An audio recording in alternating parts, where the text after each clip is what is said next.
That's good. We're good. Good afternoon, everybody. This is your Fantasy Podcast. Welcome in. Fantasy Baseball is here. I'm here with my big boy, Ant. What's up? What's up, my man? So what's up, everybody? We're going to be talking about we got a couple topics we want to talk about this season. We got a couple new rules in the MLB we want to go over. We're going to talk about our scoring system this year in our fantasy league. We're going to talk about the top 20 overall players. We're also going to talk about our draft order, and then it's draft time. So let's get right into it, right off the bat. Ant, there's a new rule with the pitch timer. Yeah, not too many people are liking that one too much. Pitchers, so I think it's really more affecting the batter than the pitcher. But it overall for the game of baseball is not looking too good. It's going to cause a lot of arguing towards the end of the games because it can cost you a strike, cost you a ball. You can even be called out if you already got 2 strikes in the count. So I mean, it's going to make a big difference in the game. I'm not a big fan of it. I like traditional baseball. I'm not a big fan of change, but baseball, MLB, people want faster games. People don't want, too many concerns with the game now. So that all comes into play, but I don't like the rule. Yeah. So, when they did this all in the preseason, I think they shaved off an average of 26 minutes per game. So, you're getting less, the games are a lot, a couple of minutes less. Let's just say half an hour less than normal. But, the rule is this. So, the pitchers have 30 seconds between each batter to throw a pitch and 15 seconds between pitches when the bases is empty and 20 seconds between pitches when there's runners on base. So if they don't get the pitch off in time, it goes to an automatic ball, or I think they're able to select whatever they hit off that pitch. It's kind of like an offside. If you want to kind of put it towards football, isn't it kind of like an offside? You get, they draw the defender offsides and they get that free play. That's the same kind of thing, right? It's similar. Yeah. So, it kind of could work. I guess it helps the batters. In this instance, and then being ready at the plate at all times. I feel like the pitcher, it helps the pitcher a lot more when they get to take their time, reset a couple times, and kind of do what they need to do and, move the ball around their hand. So, yeah, it's very beneficial for the hitter, I think, with this pitch count. Or the pitch timer. It's a little bit of both. I feel like with the pitcher, he's already in the rhythm. He's already in a rhythm. So when you get into your rhythm, you know what you're going to do, this and that. With a batter, you got to worry about what is he going to throw me? How fast is it coming? This and that. You don't know what's going to happen. So batter, they kind of tend to play with the pitcher a little bit. They'll take a little more time, strapping their gloves. Getting their cleats in the dirt, this and that. Yeah. So. I think it definitely affects the batter a lot more than the pitcher. I think the pitcher is going to have a huge advantage. I think it's going to cost some games for some teams in the long run. Yeah, exactly. So yeah, that's one of the new rules. We're going to keep on moving with there's the shift restrictions, and no more of that playing 3 guys on one side, Ant. I actually do like that rule. I said previously that I'm not a big fan of the rule changes, but I do like people in their projected areas, and not with a huge difference like they're doing. They're putting the guys on the whole other side of the field, and there's nobody at third base. So it has the pros and cons because you could drop down a bunt, or you hit a little blooper down the third baseline or the first baseline, depending on what side they're playing on, and that doesn't help you at all. But I do like traditional baseball, third base, second base, shortstop, and such like that. So. This one I am a fan of, and I do approve of it. Because if you look back at it, a lot of these teams were just using the statistics on, okay, he hits up the gap over here, and they're ready for it. You see, oh man, everybody's moving to the right side, and boom, he hits it right to that third guy out there playing kind of like an outfield kind of type, and it's taking a lot of hits away. It's taking plenty of hits away. Fantasy wise, I'm pissed off because I'm like, hey. If I'm playing in Little League, man, that's a hit. You're taking this away. I know it's MLB, everything changes, but man, those are points. I might need that 1 point, or I might need those 2 points. Yeah, it definitely helps out the people with the lower batting averages. You're hitting 230, 240. Your batting average can go to 250, 260 with no shift. Yeah, definitely gonna get those holes more. Yeah, man. So that's that helps out the hitters, no doubt, 100%. So. All right. Well, I think one of the last rules I want to talk about is there's the larger bases this season. It's moving from 15 inches to 18 inches. So for me personally, that's going to benefit the guys that are hitting those infield singles. and then the first baseman, got a little couple inches on that stretch. Yeah, stretch is going to be a lot more workable for the first baseman now. I'm not for or against this rule. If I had to really pick, I would probably be against it. Like I said, traditional baseball. No, if it's not broke, don't fix it type stuff. Yeah, I mean, this is not. There's no need to increase the size of a base of a base. Yeah, a base bag. Yeah, there's no point for it. It don't make no sense. Yeah, I mean, it is. I mean, it is what it is, man. And I'm okay with it. I mean, the only rule.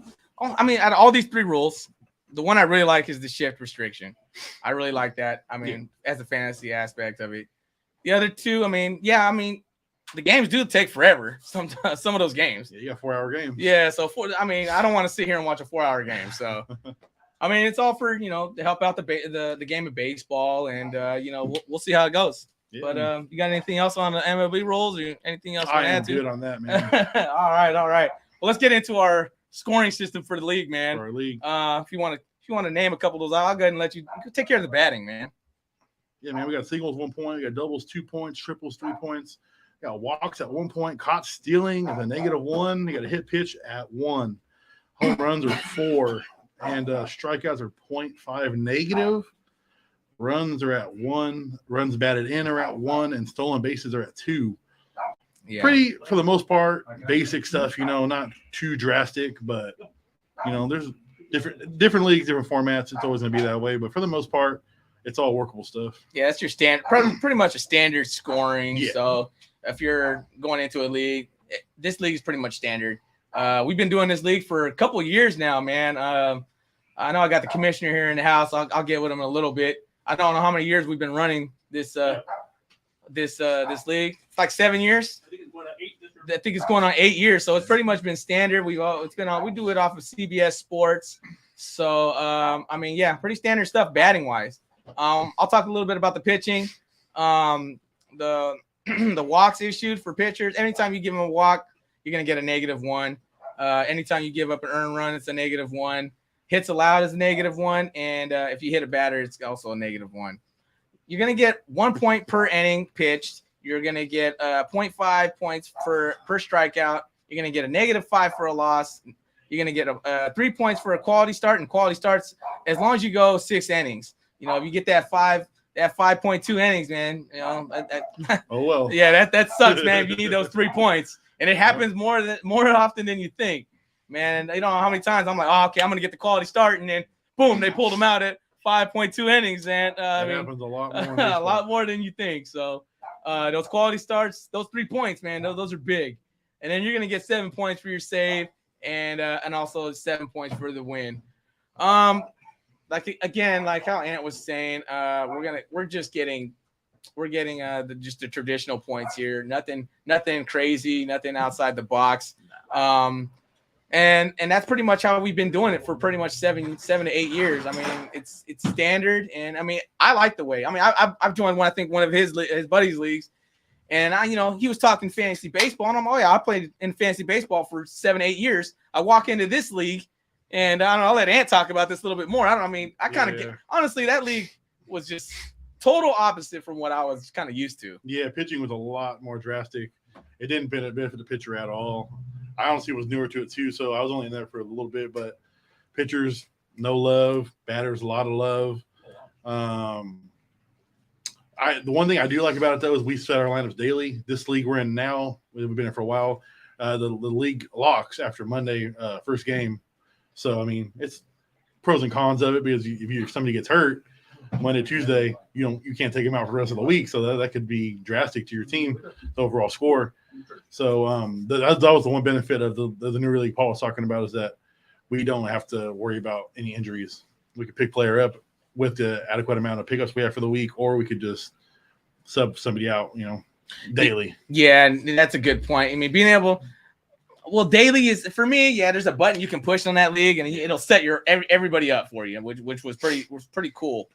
This one, like he said, man, I mean, I don't know how many times I got Mike Trout, ready to go, and then he hits the DL Monday right after the lineup's lock, and then I'm like, you know what? Now I gotta roll with Mike Trout a whole week 0 points. Yep. And you're banking on those 40 points, man. 40 to 60 from a big bat. Yeah, you're getting there's a lot of points gone to the end of the drain. Yeah, man. So I mean, those are something maybe we'll talk to the commissioner about. Maybe we'll see if we can figure something out next season, or we'll just tweak it and maybe fix the league a little bit. Yeah, but you know what? I've been in this league for a long time, and I plan on being in this league for many more years to come. Rolling on. Let's talk about some rankings for the fantasy this season. Top 20 I got over here listed, and what do you think of this list? I think I got this one from Fantasy Pros. Yeah, it's a decent list. I mean, no matter where you look, it's going to get the roundabout of same players. Injury, not injury. That's the only thing that might make a difference on our list. But Ronald Acuna, he's right up there. Young player. Got that pop, got that speed, got the glove, even though it don't really affect the game that much for fantasy basis. But, he's arguably number one. But then you got Aaron Judge on our list is at 3. But going back to Ronald Acuna, is in your eyes, do you see him as the number one overall player in fantasy baseball? No, I don't mind the list at all. But everybody has their own list, man. That's why I never really knock them unless it's like a drastic move. But no, I got Jose Ramirez lock. Number one. This easy, man. I know this is a podcast, but we got people in our league. Yeah, we got people sitting right behind us. So let's get under the same roof right now. We got people right here behind us, guys. We're at the draft party actually right now. Everybody, we're here with everybody, man. So we're gonna give away our draft strategies, but we don't want to give away too much here. You know what I mean? We want to help the people, watching the podcast, man. We're not trying to help these guys around us. We've been with these guys for 8 years, man. Hey, some of the guys in our league, it's okay. I might even go out there and say, I'm looking at a reliever in the first round. Just kind of throw that curveball right off the bat, my boy. Well, so getting back to the top 20. Yeah, Ronald Acuna, awesome player. I had him actually last season in my on my team. Unfortunately, he was hurt. Yeah, and he was hurt. He missed a lot of time, man. And he was one of the bats I was banking on. I think I had him in your friend's league, and he was a high pick for me. And it was unfortunate for him, to go down with an injury. You just gotta have to, with those kind of players. I mean, in baseball, it's a long season, man. You gotta find those other guys, man. And sometimes it's a lot easier than you think when you're trying to find somebody off the waivers in fantasy baseball, because you got those call-ups you got to keep an eye on, right? Yeah, you got the late season additions, mid-season additions. They always come into play big, more towards August, September. But I mean, you never know. Some guys could be high in triple ball before you know it. They're right up, at least getting a shot. They might not be an everyday guy, but when they're up there, there was a couple that were killing the ball when they had their ABs. Yeah. As of right now, do you know of any sleepers coming up right now, or is it still kind of too early to tell? It's very early for me. Very early. Yeah. Very early, man. Yes. You see what we're talking about? We got people with their notepads in the back right behind us now. They're writing this information down. Oh yeah. All right, let's kind of move on to this list. So let's just go off this list. Yeah. We got Trey Turner at number 2, man. And he's one hell of a player, man. Since he's been in the league, he's always been one of the top 5 fantasy players in the game. I mean, he's been up there. This guy's going to give you hits. He's going to give you steals. He's going to give you the triples. He's going to get you those threes. This guy's an all-around player. All-around 5-tool player, 100%. He can't hurt you unless he gets hurt. Other than that, you can pencil him in for 40 points a week. One way or another, he'll get it. And he's in Philadelphia now, so, that could be a big difference. I wasn't a big fan of the whole Dodgers situation, as me being, obviously I'm a Giants fan, but going beyond that, I think Philadelphia, they got a nice little groove down there. They're doing their things. They're up and coming. They made the playoffs last year. They're only going to get better. They got a loaded batting lineup. So he's just going to jump in there, probably the 2 spot I would assume, and just rock. Yeah. So. He's in a great place with Philly. He's got bats around him, and when you got bats around you and you being that type of player, nothing but success is going to come from that. So, yes, sir. So yeah, he's a no-brainer up there. This next one kind of confuses me a little bit, man. I'll start off with it. Aaron Judge, the guy had 62 home runs last season, man. How is Aaron Judge not the number 1 overall pick? I think he's going to get hurt. That's why. I wouldn't take him at 1. That's the only reason why I wouldn't take him at 1. I think he's going to get hurt. Those big contracts never work out, man, and I think he's going to go down with some injuries. I mean, in fantasy baseball, no matter who you pick, I feel like they're going to get hurt at some point in the season. You know, no, if it's a week, 2 weeks, a couple days, you always. I don't care who you draft. I feel like somebody is always going to get banged up at some point in the season when you're playing fantasy baseball. Yeah. But Aaron Judge, big contract, and what always comes down with that kind of stuff is I feel like the injury bug, man. The injury bug's going to come out. He pounds the ball. I feel like something's going to happen. I mean, running the bases, shoulder injury, elbow injury. I couldn't tell you, but I just got a feeling that it's not going to work out this year for him.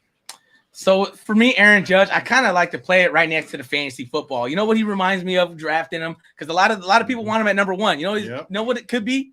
Your Jonathan Taylor right here, man. Hey, could it be your Jonathan Taylor right here? If you're comparing it, I know it's 2 different sports, man, but this is what I'm looking at. This guy's coming off an awesome year, man. Incredible year, man. Don't get me wrong. Jonathan Taylor in football came off an incredible year, man. Number 1 pick. But, it wasn't the same. Nope. It's not that number 1 production that when you have the number 1 pick, you need to make sure you hit on that pick. When you got the number 1, 2, number 3 pick, you want to hit. If you don't hit, you're gonna be having to fill that void with something. Because if you don't hit, after that first pick, your next pick is until I think you got like 20, 18, 19, 20. Exactly. Yeah, you got a long way to wait, man. And that's in any fantasy league. You're sipping a beverage for a little bit. Yeah. So honestly, quick tip for me: when I have the number 1 pick, and I know I fall into the, I'm going to take whoever is the number 1 pick. But you have to look at somebody who's consistent. Mm-hmm. You got to have that consistency, man. He's not the number 1 pick, but if he's going number 2 or 3, this guy's going to perform for you, day in, day out. Does he get injured often? You already know. I mean, he's consistent for a reason. Yes, sir. So you look for that consistency at the number 1 spot, man. So that's just a pro tip from me. If you got the number 1 pick, man, do your homework. I know the Aaron Judge looks really juicy right there, man. And, it almost you fall in love with it. You know what I mean? But no, I would just look for somebody with a little bit more consistency in my eyes, man. Yes. I'm all day Jose Ramirez if you got the 1 spot. If not, I would take him probably at the best. I would probably not reach. Sorry, I'll take that back. Not reach. I would probably take him at 3, 3, 4, 5. Anything after that, I would take him all day long. Probably it's worth it because even if you always want to play him out there as a trade feeler later after the draft, you can still get the bag for him. You can get plenty back for Aaron Judge. Mm-hmm. So if you want to do that, that's always an option. If you take my advice and think he's going to get hurt, you always draft him and try to trade him real quick. And you get 2, 3 players back for him depending on who they are. But like me and Paul, we both agree that we don't think Judge is number 1. He's just not it for me, man. I mean, that's just like the injury bug, bro, and it happens to everybody. So, moving on, I'll go ahead and let you take number 4, Ant, because I know you're really high on this guy. Yeah, Jose Ramirez, Cleveland Guardians. Man, the dude was so consistent last year. Did everything you could do with the baseball. He home runs were high, RBIs were high, batting average over 300 every year now. He's just your guy. He's like the guy you want in fantasy baseball. He does it. If you play categories, if you play regular just points, he does it all. Steals bases, good fielding percentage. Has the RBIs, doubles, triples, singles. What else is there in categories? There's a fielding percentage, on base percentage. You can name it all day long. He does it all. Doesn't matter. That's why I said Jose Ramirez can't hurt you unless he gets hurt. Don't get hurt. He's probably gonna make your playoffs for sure and for your team.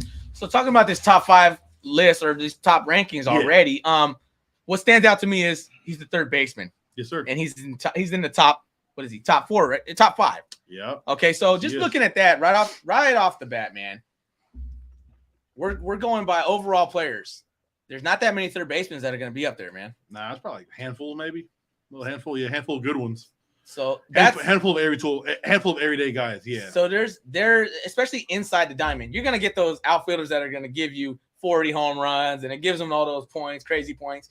You got a couple of pitchers that are gonna eat those innings and get those strikeouts and points, but very rarely do you see too many infielders in the top 15 or the top 10, in points and overall players.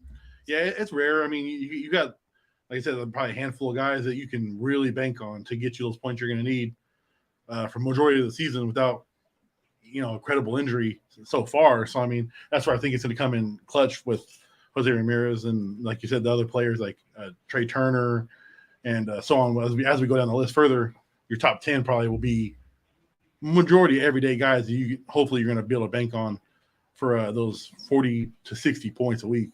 Yeah, exactly. And then so just cleaning up the top 5, which I still got question marks on this one. He's young, man. Go ahead. Julio Rodriguez. I mean, he's got the tools, but then he got that injury that set him back for a while, at least a month or two. I remember it was late in the year. But I think Julio Rodriguez, he has, like I said, the tools to get it done, but he's got to stay on the field, man. Like he kind of reminds me of like Kyle Tucker, who's on this list as well. He's young. He got some pop, but is he going to get it done? I think Kyle Tucker's up there too as well on the list. Projection for this year, they got him at 494 points for this season. That's a big jump, man. That's 500 points, pretty much. Yeah, down near 500 points. Yeah, so that's a big projection for that guy right there. He's really hyped up, and I'm not taking him in there. I'm not taking him in the top 5. I'm not taking him in the top 10. Probably either. Yeah, he's still swung the bat a lot. I think he's going on last season's stats right here. He had 511 plate appearances. Yeah. I think he had 28 home runs. Like decent numbers, but yeah. I mean, for a young kid. Yeah. We're talking about a guy I'm pretty sure he's the rookie of the year, right? Yeah. Yeah. So, I mean, that's another thing, man. These young guys come out of nowhere. So this guy came out, he wasn't a starter. He wasn't drafted last season. And so you find these a lot of keepers. So you find these guys, a couple of weeks into the season, and boom, you found yourself a top 20 guy. You found yourself a first or second round guy off the waivers. Yeah, that's gonna drastically change your team around. Yeah, that's insane. For me, like I'm gonna sound like a broken record on this. Consistency is the key, especially in baseball. It's a very long season, man, and you can have one of the best players in the game. If he goes cold for 2 weeks and you got somebody on your bench that's, he's okay, but he's on a heater. Yep. That could cost you a couple weeks. Could cost you the playoffs. One wrong start, man, makes a big difference. Yeah, so you got it. Fantasy baseball is very, very streaky. Very streaky. And you just gotta go with the hot hand in my eyes. That's at number 5. Let's go through top 10, and then after these top 10, I kind of want to talk about the draft order. And then we'll go through that. Yeah, we'll switch it up. So we'll just keep moving along. Kyle Tucker, you just mentioned. Love Kyle Tucker. Go ahead and love Kyle Tucker. Out of Houston? Love Kyle Tucker in Houston. There's another guy way on the list. I don't know why he's way down there, but we'll get to him a while later. But Kyle Tucker, man, he's young. He's proven. Got the glove, got the bat. Like I said before, he's pretty well known around these parts by now if you play fantasy baseball. So he's my guy. He's definitely in my top 7 or 8. I don't mind him at 6, but I mean, everybody has their own, guys you want to nick, for a little bit of, here and there's, but I don't mind him at 6. I'm going to go ahead and just pass on Kyle Tucker, man. I'm not a big Kyle Tucker fan. I usually go in there, especially in the first couple rounds. I kind of have my eyes set on a couple of guys. Yeah. And even if I pass on him, he's not going to be there, when I would select him, or I feel like it's okay for me to select him. He's a great player. Don't get me wrong. It's just, I got a couple of players that, I'm not high on. You know what I mean? Yeah. I mean, everybody has their own. Everybody likes a different type of Kool-Aid, right? I mean, I'm more of a fruit punch. You probably like the blue raspberry. I got the classic grape. Classic grape. I mean, hey, it is what it is. Everybody likes a different kind of Kool-Aid, man. So, Kyle Tucker's not my guy, man. He's just not my guy. Great player. Don't get me wrong. But if he fell to me and for any reason, and I'm looking for best available. That's how I kind of like to draft. And he's there and he's sitting there and I feel like it's a decent, position for me to take him. I'll take him. Yeah. But I'm just not high on it. I do feel like numbers are going to go up this year. Numbers are already pretty good. I do feel like, they added some pieces to that the batting lineup. And I think he'll make a spark in that lineup. A little bit of a better one than last year. And this next guy at number 7, I know he's a lot higher on a lot of people's rankings. I I don't like him just for the fact that what he did when he got traded. When Juan Soto got traded to the Padres, he didn't really wow me, man. Nah, he didn't wow anybody. He didn't wow the fans. He didn't wow the fantasy owners. He didn't wow anybody. He had stints where he had okay weeks at best. And Juan Soto, he wasn't what everybody thought San Diego was going to get. But new year, new Juan. I do think he'll come back strong. The pop will be there. The home runs will be there. The guys will be on base for him to knock them in. I'm not going to write him off. I love that pick at 7. That's a steal. Yeah, if you get don't get me okay. That's a steal. Don't get me wrong. I'm saying it like this. I'm not taking him over. I'm not taking him 1 overall. Okay. I'm not taking him 2 overall. Understandable. I don't think I'm taking him top 5 overall. Nah. I think at 6. I think he's 6. He's good. I take him top 5. Number 5? 4 or 5, yeah, probably. Juan Soto, he's a proven bat, man. Everybody goes through their little slumps, it happens. So like I said, you can't write him off just off that. New scenery, had to shift his whole off life. season, maybe. Yeah, that's the thing. Like when you get traded mid-season, stuff happens. Your whole life changes. So, I feel like whole off season, whole preseason, all that stuff. You're gonna get all those bad bats and Scottsdale and all this and that. So you'll be fine. I think he'll shake off the rust, coming strong, get 40 home runs. Yeah, he's very capable of 40 home runs. 40 easy. Home runs. It's the hitter's ballpark. So flick of the wrist for this guy, man. I'm telling you, this guy, the way he swings the bat, don't get me wrong, he's got the power. It's just like, I don't know. I kind of fell off on him a little bit because of what he did, but he's still great talent. He's still great. It's kind of like that on-off switch, if it's on, but when it turns off, you got to go back to it. I think he'll be there this year though. At 7, no brainer. Okay. And then we'll go to number 8. I love number 8. I was going to say, go ahead and take over. I love number 8, Yordan Alvarez. Man, he's my guy. I love Yordan Alvarez. He mashes the ball. Got that batting average went up drastically last season, hit over 300. And I could talk about him all day, but I'm not. There's only so much time. So I love Yordan Alvarez. I think it's a steal at 8. And I'm going to let my boy Paul tell you what he thinks. It's great. I like him. Everybody on this top 10, they're going to, for sure, number 1 picks. Depending on what pick they go, but for sure, number 1 picks. He's great, man. He's got the pop. He's in Houston. Houston's got a great lineup out there. They're a great team. Yeah, when you're on a great team, you're going to consistently find, the offense there, because if you got guys around you, producing, it just everybody starts producing. Yeah. And he's in a good spot, and I feel like he's a great. If you get him at 8? Oh yeah, you're winning. You're winning at 8. Number 9, Mookie Betts. Yeah, that's why I'm a little lost on his list. Because we're talking about Mookie Betts right now. We're talking about arguably the best player in baseball, depending on your opinion. But Mookie Betts. If you don't know Mookie Betts, go Google him. You're going to go YouTube him. You're going to get beyond thousands of views on his Gold Glove he wins every year, the home runs he hits every year, the batting titles he wins, the MVPs he's won. So tell me, how is he not higher on this list? I don't know. So the guys that we just mentioned though, are you taking Mookie above any of those other guys? Yeah, I'm taking Mookie 1,000% in the top 5. Yeah, so that's. So let me run his numbers for you real quick, man. Yeah, you do that. He had 154 hits. Okay, just put that in singles. It's 154 points right off the bat. That's not including your doubles, your triples, and all that. The guy had 35 jacks, and Mookie is not a big guy. He's a small guy. Mookie's not a big guy. So 35 jacks for that guy. Yeah, you're winning on that one. I think he only had 12 stolen bases, so he still gets around the bases a little bit. He had his legs were a lot more active in Boston, but anything over 10, in my opinion, in fantasy baseball, you're going to take 10 stolen bases. It doesn't seem like a lot, but it definitely adds up. Yeah. So Mookie, the points were there, man. 537 fantasy points last season. Killed it. Yeah. So he is, he's one of those first round picks, man, that he's going to be there. He's going to be gone in the first. And the 10 man, depending on what everybody likes.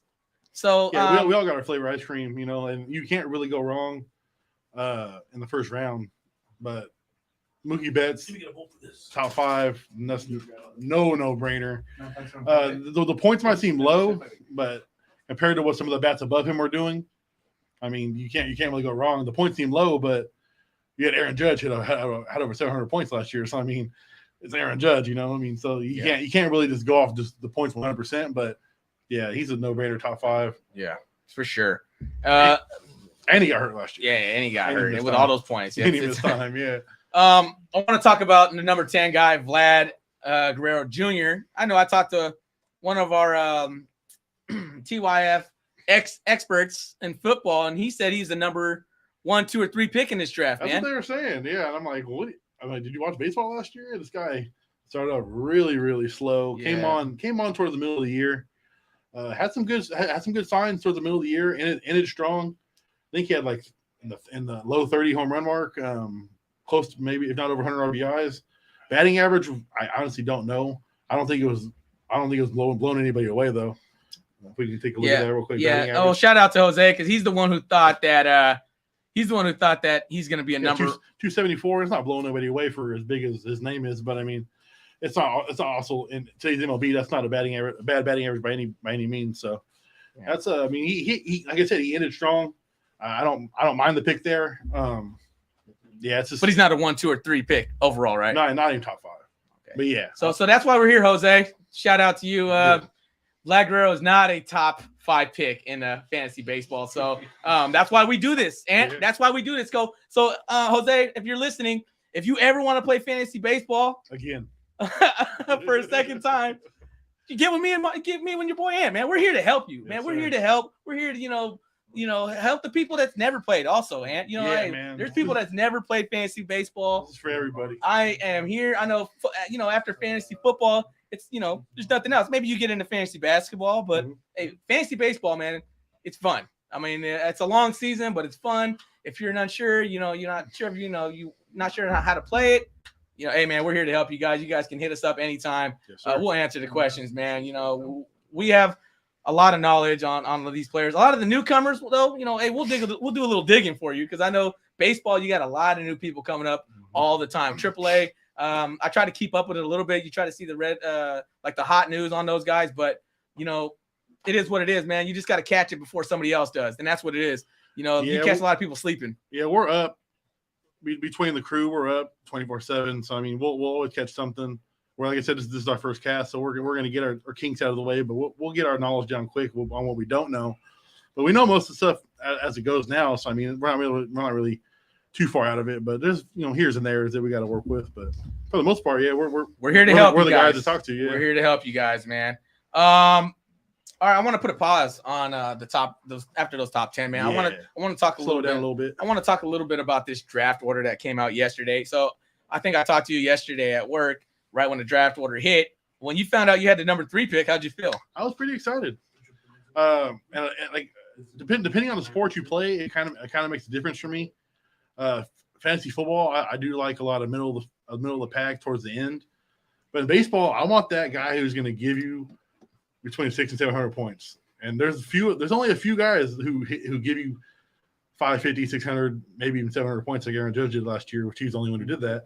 But yeah, there's only like few, and you want those guys. In fantasy football, it's a big difference now. There's so many ways to go about it, and there's so many players that are hitting like they weren't hitting, and now. But fantasy baseball, you're only going to have a handful of guys who are going to give you points like nobody else. And having a top 5 pick in fantasy baseball is crucial.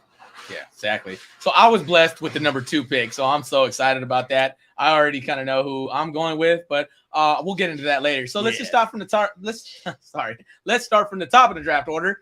Boys of summer, Victor with the number 1 pick, man. And I know we threw a lot of stuff out there, man. The number 1 pick is very crucial, man. I hope you are doing your homework, man. For me, consistency. You're gonna hear it all through this podcast. Consistency, number 1 pick. There's plenty of people out there with that you can consider right now, man. I know we went over a couple already. You got. I mean, literally, the book's yours. You can pick whoever you want.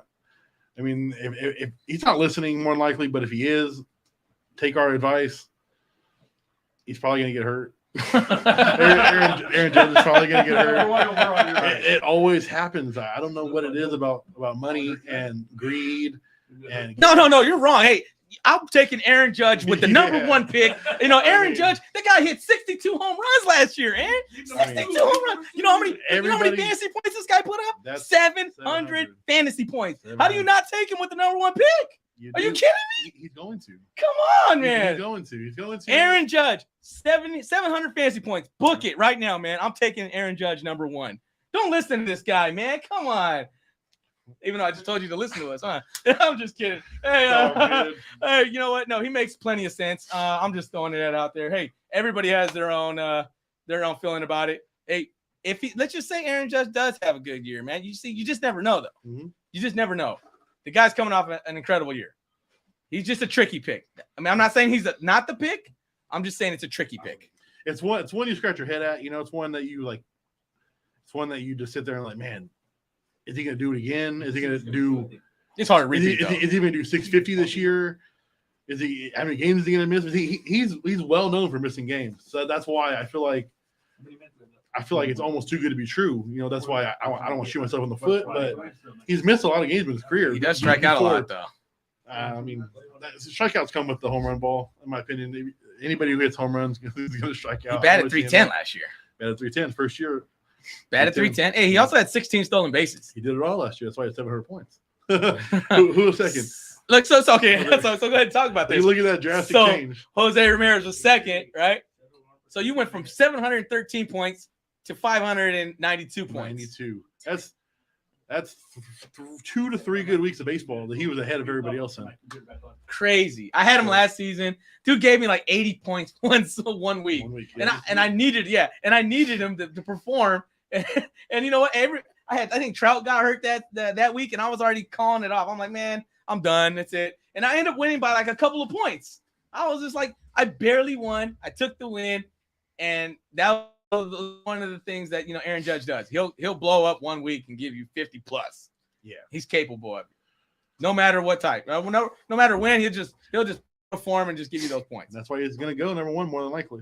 I mean, you can't blame the person for doing it in the situation. You just always have that in the back of your mind that the angel and the demon, which one's going to win, so on and so forth. Yeah, but more than likely, I wouldn't take him at one. Will 99.9% of baseball take him at one that plays fantasy baseball? Yeah, they probably will. Yeah. So I'm a lock. I'm gonna say Aaron Judge is going one. Though. Yeah. Okay. Yeah. Let's move on. In our league. Yeah. Let's go number 2, which is me. I'll take over here. You can scratch it off the book. Trey Turner, gone. He's an overall player, man. He does everything. Yeah, this guy's amazing. I mean, if you have the number 2 pick, I mean, I would even consider him taking him 1 because I like him a little bit better than Aaron Judge, but he's an overall player that does everything. I mean, you can't go wrong with Trey Turner at 2. Yeah. So yeah. Top 5 for sure. Yeah. So Trey Turner, number 2 lock for me. Ant, go ahead and take it away with 3. Third, no brainer. Yeah, he's like I said earlier, he does it all, and he doesn't really get hurt either. So that doesn't really play into your season at all. Yeah. And as Paul said earlier, third baseman, not too many of them, position players wise. So I mean, you kind of scratch off that as well. Don't really got to worry about the whole position fill. Yeah, exactly. Number 4, I think Kua has that. Kua with the number 4 pick. Let's just say those 3 guys are taking off. Number 4. I mean, let's just get into Kua. Let's just say Kua's here. Let's just say Kua's here with us right now. He might be in the room. He might even be in the room. He might even be watching right now. He might even be handing me something to drink. You never know. But at number 4, who are you taking at 4? Hey, Paul Goldschmidt. He already put his pick in. He's right here behind us. Paul Goldschmidt, huh? At 4? At 4. Paul Goldschmidt. What do you think of that? What do you think of that pick, Ant? I like it. It's not a reach because I mean he's like one of those guys who thinks he'll just be done or decline, which he was in when he left Arizona, and then he came back and won MVP last year. I'm pretty sure, right? Didn't win MVP, so I mean, yeah. So I mean, it's like one of those guys who you think's done, comes back, hits probably 320 RBIs, home runs were pretty good. I know he had over 30 for sure, and yeah, it's not a reach, but it's not one of those picks that you were like crazy about. It's not like a crazy like I'm blowing it's not a blowing anybody away pick. Yeah, I mean it's a solid pick. Don't get me wrong. First baseman locked, you're done. He's gonna give you all the points you need. He's there. But with the number 4, I'm looking at Mookie right now, man. I'm looking at Mookie Betts right there. The guy's electric. Like what you just said, he was hurt and he still put up over 500 points. Yeah. So if this guy's playing a full season, sky's the limit. Yeah, I love Mookie Betts. I love Mookie at 4, man. So, cool. If you're listening out there, man, Mookie's it should be available at 4. Take some notes. So let's go ahead and move. Let's keep on moving over here. We got James with the number 5 pick. According to our draft order here, our projected draft order, it's got Julio Rodriguez there at 5. I'm not really feeling him at 5. Maybe Juan Soto at 5. I mean, that's more of a realistic pick for me. Yeah, there's a few names like Soto, and then there's guys who are really big on the Ohtani train. Batter or pitcher, but more likely the batter first round. Let's talk about that a little bit. Yeah. So if you draft him, you can only put him in there at one position. Yeah. But you can use them either way though. So certain formats. I believe I was in the Yahoo League we were also talking about. There's a batter and a pitcher you draft. Okay. So you draft batter or you draft pitcher. Certain formats have them to where you can only lock them. You can switch it in the settings for the week. You want them as your pitcher. You want them as your batter. I don't really like it. I'd rather just have a batter and a pitcher. I would want to draft the batter and try to maybe trade for the pitcher later, or even draft the pitcher later in the rounds. So let me ask you this: is he a better hitter or is he a better pitcher?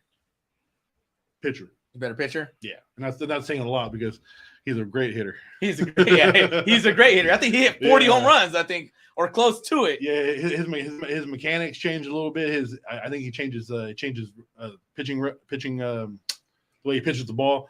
Can't think of that off my hand, but the way he pitches now changes a little bit. His mechanics, there you go. Yeah, his mechanics changed.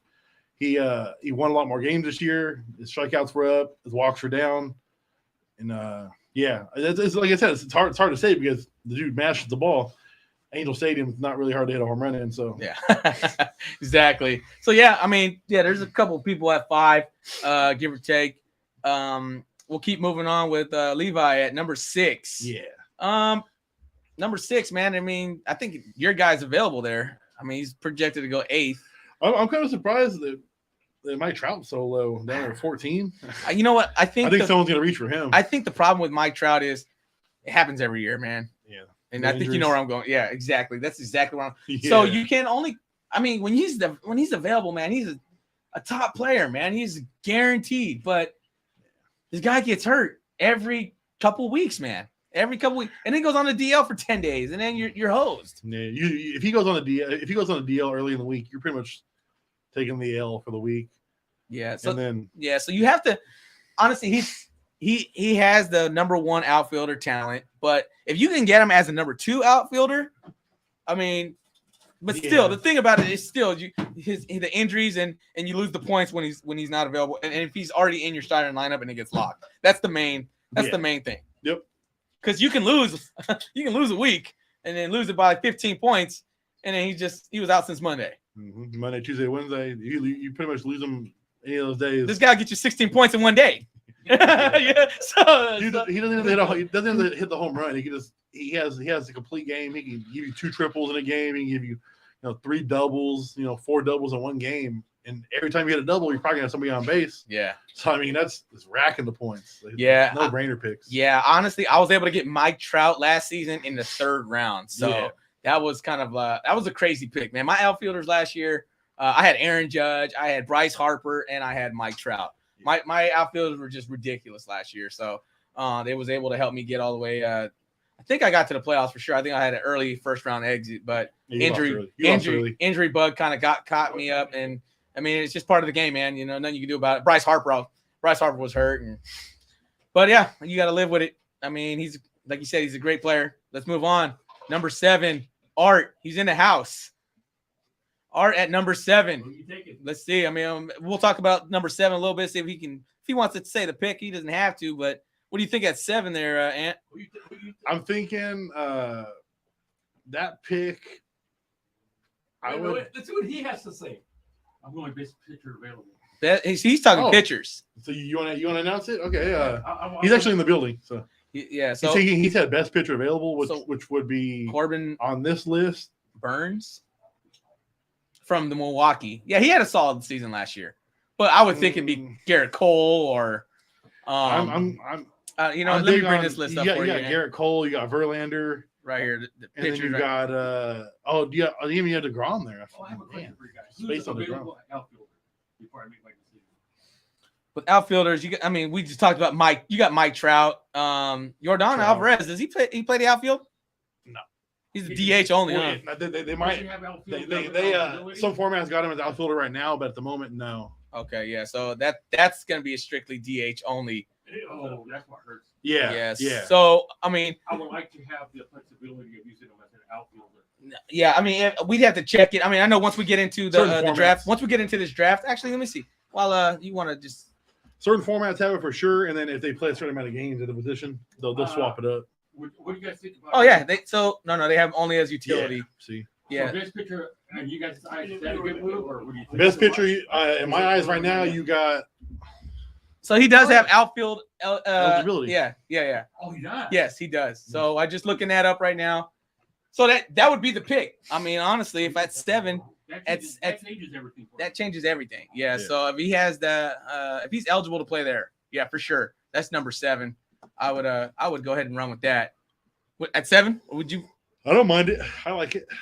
Yeah, that's a solid pick for me. He didn't really get hurt. He had like a short stint on the AL where he broke part of his hand or his wrist or something like that. But other than that, he was good. Let's just take a step back. The thing about going pitching, the game has changed, man. Yeah, drastically. The game has changed. So I've been with fantasy baseball for a while. It used to be pitcher. No matter what, I'm going pitcher, right? I think I went 1 year, I went 5 straight pitchers. Yeah. All right. I'm getting the top available pitchers. Is it like that anymore? Not for the first 2 rounds, at least in my opinion. You need some mashers. You need those guys who are going to give you 40 to 60 points a week. And nowadays, pitchers are getting rocked. Like your aces are just not your aces no more. Unless you like, I mean, when DeGrom's healthy, when he's healthy, yeah, he's going to give you quality innings, 7, 8, even complete games. But other than that, I mean, I can't even think of too many off my head other than DeGrom, Scherzer, and Ohtani. Other than those 3, Alcantara, Sandy Alcantara. Yeah, he had a great year, and then McClanahan. Other than those 5, I can't really think too many off my head. You got Scherzer. What about Verlander, man? Verlander, he was getting rocked towards the end, man. He Darvish. Darvish has got paid too, so it's one of those scenarios for me. Like you never know.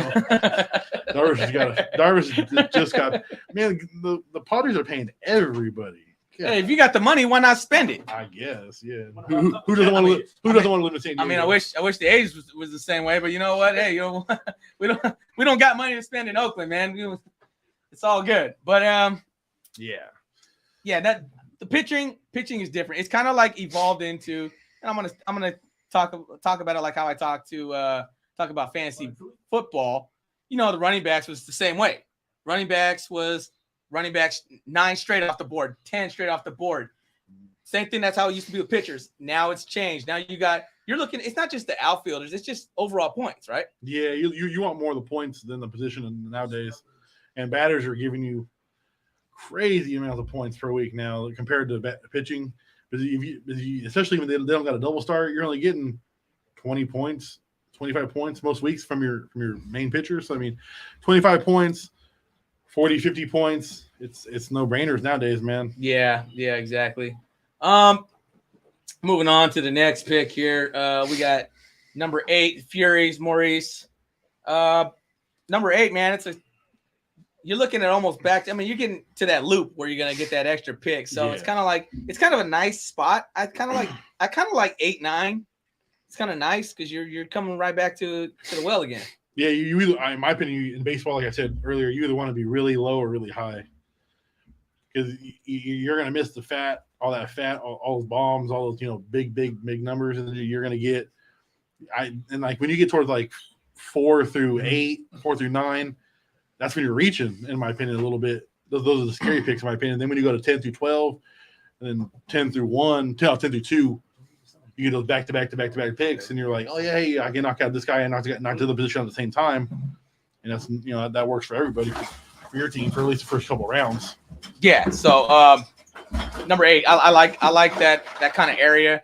That's kind of like the Vlad Guerrero area. You're talking about Otani in that kind of range. There's different guys, in that kind of area. But number 8's a good pick. I like 8. Moving on to number 9, goes to the commish. He's in the house. Maybe we can see where he's thinking. But at number 9, man, it's kind of the same thing. Yeah, it's basically whoever's there, like best available, and then you got 9, and you got like 2 coming back. It's like another thing. Do you want to take another pitcher, or do you want to go another bat? I would go. If I know my uncle, he's going pitcher here because I've played with him for all these seasons. It's his league. I know he's going pitcher, and you know what he's going around to? He's going another pitcher. I'll tell you that right now. I know the draft strategies behind him. I know what he looks at. I just know his tendencies, and that's the part of playing the game with the same guys. You know where they're going. You know where they're thinking. If he doesn't pick a pitcher, man, he's going to throw me off a little bit and might mess up my whole board. It's kind of hard to do that because look how Cole started last season. He was allowing 2-3 home runs a game, for a lot of the weeks, and then I was like, whoa, what is going on with this guy? He's your 30-point. He's a 30-point pitcher, and he's giving you negative points, 2 points, 5 points, stuff like that. So that's where I'm like, maybe that's why he's lower on the chart this year. And it's like, do you really take a risk that early and skip out on a good bat? I wouldn't take a risk on. But it's hard to find pitchers, Ant. It's hard to find. It's hard to find number ones. Okay, yeah, that's what I'm saying. Yeah. So you got the list here in front of you. Yeah. You look at those top 5 pitchers right there. After those top 5 pitchers are gone, what are you doing? But the list, by the way, is Alcantara, Cole, DeGrom, Scherzer, and then Verlander. That's the top 5 on the list based off points. After that, I wouldn't mind as your number 1. As my number 1 after that list. Yeah, after that list. Yeah, it's not. You're not getting a really number 1. Exactly. You're not. I mean, you got the Alec Manoah. Yeah. I don't want to shred his name. Kill his name. Yeah. And you got Urias, who's labeled as number 1 to most of the world, but he don't pitch like a number 1. Nola's on a number 1. Framber Valdez. He's up and coming. He is a guy to look out for. Yeah, Framber Valdez, Houston Astros. He went like a crazy amount of consecutive games where he pitched 6 or more innings last season. I think he broke the record. So he is definitely an up and comer. He's one of those guys. If you drafted last year in like the 10th, 12th round, 8th round, something like that, whatever round you drafted him in, you probably got a really good steal there. Yeah. So he's one of those guys. But back to my question, like you were saying, let me finish here before. But like you said, he's not one of those guys that's like, oh yeah, he's going to give you those 20 to 30 points a week. Yeah. So I mean, the pitcher, I know it's going there. I can see it. Saw it a mile away. I already before the draft order was out, I knew it was the pitcher for him. So moving on to number 10, the final pick, Andrew. I think he was off last season with us, right? If I'm not mistaken. He's came back to the league. Welcome back, Andrew. He's always been a solid guy, man. He's always been a playoff kind of a team too. So I mean, he's always kind of one of the guys that I'm unsure of. I don't know where he's going to go with the number 10 pick, but you're going back to back here, right? Yeah, I think. I mean, I don't know who the guy is either, but if I had the 10 spot, I would go bats all day long. Back to back? Yeah, back to back. There's too many bats. There's too many bats right there. Let's just go off the list. Okay, say you got the number 10. So you take Vlad Guerrero at 10, right? Yep. And then you're getting based off the list we're looking at. I would take based off the list. I'm taking Manny Machado, who is ranked 16 on our list, and I would also take. I like Mike Trout there. Oh yeah. If like my opinion, I think Mike Trout's already gone. Okay. But if I'm looking at the list off my head, I'm taking Manny Machado, who we haven't brought up yet. I'm also looking at probably Freddie Freeman. Nice back to back. Yeah, back to back. What about Bo Bichette, man? He's there at shortstop too. I do not like Bo Bichette. I like Bo Bichette. I like Bo Bichette just because of the fact. Hear me out. After that, shortstop is thin. Yeah. Okay. I agree with that. The guy hit 35 home runs last year, or 30 plus at least. Now you're not going to find that anywhere else at shortstop. Yeah, but he came on. He didn't come on very strong. That's part of it too. It means I got a couple buddies who like to yap about him a lot. Yeah. And he started off. He didn't start off great, and he was pretty consistent. It was here and there, And But he's ranked in the top 20. I understand. He was ranked there last year too. I understand that completely, but I need a player who's a little more consistent. Yeah. I haven't heard that all podcast. Consistent. Bingo. All right. Yeah. So I'm glad we're on the same page there, Ant. I like a little more consistency than that. All right. We got about 5 minutes before the draft, so that ended up our draft order here. No, you're right. Actually, we're about 2 minutes away from the draft here, ladies Ant. and gentlemen. We are close. I'm glad we were able to go through that. We got a couple of things. Anything you want to add? Before we get started with the draft, Ant? Well, not too bad. I mean, is there anybody who's listening or watching or going to be watching it? Just check out for what we're doing because it's going to be different. It's going to be different no matter what draft you're in, what format you're playing. The players are pretty much all the same. I mean, unless your scoring system's like drastically different than. Yeah, do your homework a little different than we're doing it. But I mean, other than that, the bats are bats, and pitchers are pitchers, and batters are going to give you a lot more points than pitchers this year, I think. So right off the bat, man, I think let's just talk about it, man. We got 2 minutes to talk about this number one pick here. 2 minutes. 2 minutes, everybody, before the draft time. We're going to talk about number one. Who's going right now? I still think it's going to be Judge. Everybody in the room. You got the crowd saying it's going to be Aaron Judge. Yeah, if I was number one, that'd be Aaron Judge. The Judge. No brainer. It's hard. 700 points, man. It's hard not to take that, man. It's hard not to take that. If you're a first timer, you're gonna take Aaron Judge, I think, right? If this is your first time playing in fantasy baseball, you're probably gonna take Aaron Judge, right? Yeah, you're taking it. Yeah, because you're trying to play it as safe as possible, and you're gonna stick to the rankings, position, rank by rank, and you're gonna let those guys help you out. Yeah. If you want to kind of go off the radar a little bit and be a little bit free-minded and free-spirited, and this is your first time playing, please don't take Aaron Judge. I'll tell you right now. Aaron Judge is just a big question mark, but we'll find out here with a minute left. 1 minute. 1 minute left before we go there.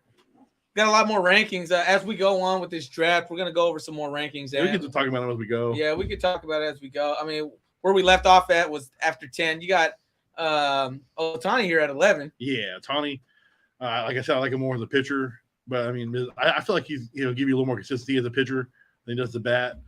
But I know I saw a lot last year where he had those weeks where he just smashed the ball. Then he had some weeks where he wouldn't be nearly as high as he was. Those weeks where he was hitting the ball really well. I think the long ball is a little more key with him. I feel like he needs a little more home runs to get those points rather than other batters where you can hit double, triples, so on and so forth. So he was a DH then, right? If you're playing him, yeah, he was primarily a DH. You're primarily a DH. I'm looking for him. And with people listening, DH's first baseman, stuff like that, you can, in my opinion, you can find those guys week by week on waivers. So you don't really want to fill those voids first. Jose Ramirez, first guy taken off the board. Great. Yeah. Oh man, Jose Ramirez went number one. That's all. Trey Turner with number 2. I'll go ahead and take Trey Turner off the clock. Now, see, this is the predicament. Aaron Judge is still on the clock with the number 3 pick. I don't like it. But I don't like it, but I love it. It's weird. It's like those it's on you. That double-edged sword. It's on you. Yeah. I'm gonna look like a huge idiot, but I'm gonna take Aaron Judge at 3. If you give me Aaron Judge at 3, I'm gonna look like a huge idiot. You want him? You got to. I mean, it's ridiculous. For everybody in the room, I wanted Jose Ramirez. I will try to trade Aaron Judge and somebody for Jose Ramirez, just so you know in advance. So all the crap that Ant was just talking about Aaron Judge, he lands him at number 3 overall. I'm going to try to trade him. Number 4 is Yeah. 9. Yeah. So I added that in my spiel about Aaron Judge. If you do draft him, he'll get you the bag if you deal him early enough. So you can always go down that route too. Yeah. So let's go ahead and bring that up. Oh yeah, the draft. Let's go ahead and bring the draft up. We're 2 picks in. It kind of moved a little fast on us. There we go. Yeah. We got the draft on right here now. So yeah, if you guys we missed the first 2 picks. Jose Ramirez was took at number 1 overall. Solid pick, man. You can't go wrong with Jose Ramirez. I'm kind of I know Ant's a little bummed about that one, but Hey, man, it is what it is. He must have been listening to the pod, man. Yeah, he's a Oh shoot. yeah, he's your golden ticket, in my It opinion. sounds a little bummed, everybody. So I might let me take over for a little bit. Trey Turner at number 2. I'm so excited about taking Trey Turner, man. Trey Turner, awesome pick at number 2, man. I'm so happy. I got what I wanted. Right when I found out I had the number 2 pick, that was my guy. Yeah, I mean, Jose Ramirez or Trey Turner was going for my at number 2 for me. So either way, I knew I was getting my pick. We got Manny Machado off the board at 4. That's a little bit of a reach in my opinion, but he just got paid a lot of money to play in San Diego for a lot of years, 10 plus years. His wins above replacement, that's what you call it, is drastically high, which I didn't know. So you can't go wrong there. Oh, Garrett Cole at 5. This round, this is going faster than we thought. Yeah, a pitcher already taken. Whoa, Juan Soto at 6. So let's just take a step back. Let's go back to 5. Garrett Cole, first pitcher taken off at 5. Yuck. Yeah, you don't like the pick? I don't like the pick, and neither does somebody else in the room. somebody else in the room wanted him more, from what I've heard. Yeah, Garrett Cole at 5. That's a little too early for me, but I understand it. Yeah, I mean, dude, the guy could win you 20 games and give you win a Cy Young, and he could be lights out, or he could be brutal, as we've seen at the beginning of last season. He turned it on a little before the second half of the season, and he ended well. But when you're drafting that low, you want somebody who's going to give it to you for the whole season. You want the whole season. Like there's guys available right now that have 100 more points than what he's going to give you this season. Yep. So that's what you look for, man. If you're a first timer, look at the points, man. Look what he did for you last season compared to what's available right now. And I know it's you're not counting injuries because that's part of the game, but it is what it is. Maybe he just feels like he wants to get those pitchers out of the way. That way he can acquire better bats later. Maybe he thinks he'll hit on a batter later. Yeah, but if that's obviously we're getting better picks with fielders at that. Another pitcher went off. Pitcher. All right, let's go. We're going too fast there. Let's go ahead and take the next step. And Juan Soto at number 6. Yeah, Juan Soto went 6. I like the pick at 6. That's not too much of a reach in my opinion. I think he's top 5. Yeah, I can't really say too much about it, other than the fact that he didn't fare off too well in his first tenure in San Diego. So hopefully he'll turn it around this year. Yeah, and then another pitcher taken. Yeah, we at 7 we got Sandy Alcantara. This guy came out of left field. Yeah, exactly. And won a Cy Young. Jesus, this guy turned it on and just didn't turn it off all year. So 7 was Sandy, and number 8 we got Mike Trout. Mike Trout. Wow. So you called it. I mean, you didn't think he was going to get out of the first round. I think he's definitely top 10. Yeah. I mean, this is the name alone, Mike Trout. I mean, come on, you can't not draft that name around there somewhere. Who's the best available? Okay, best available is there for the player pool. Yeah, based on best available, which is the left right there. Yeah, I mean the best available right now is Paul Goldschmidt. Yeah, I would take that. I love the pick at 9. Yeah, 9 just happened too. We got Mookie Betts. At 9. I love the pick. Honestly, he's a top 5. He's a top 5 fantasy player for me, man. Yeah, I feel those two bats easily should have went over Alcantara and Garrett Cole, but I mean, everybody has their own ways of drafting, and I guess they feel that they can acquire some bats later in the draft. We'll see, but Mookie Betts, Mookie Betts, Mike Trout, Juan Soto. Yeah, when you have that kind of talent sitting right there, but the 2 question marks are we'll still talk about it. You're probably going to hear it the whole podcast, and we're going to talk about those pitchers going too early. Honestly, in your eyes, when is it right to draft a pitcher?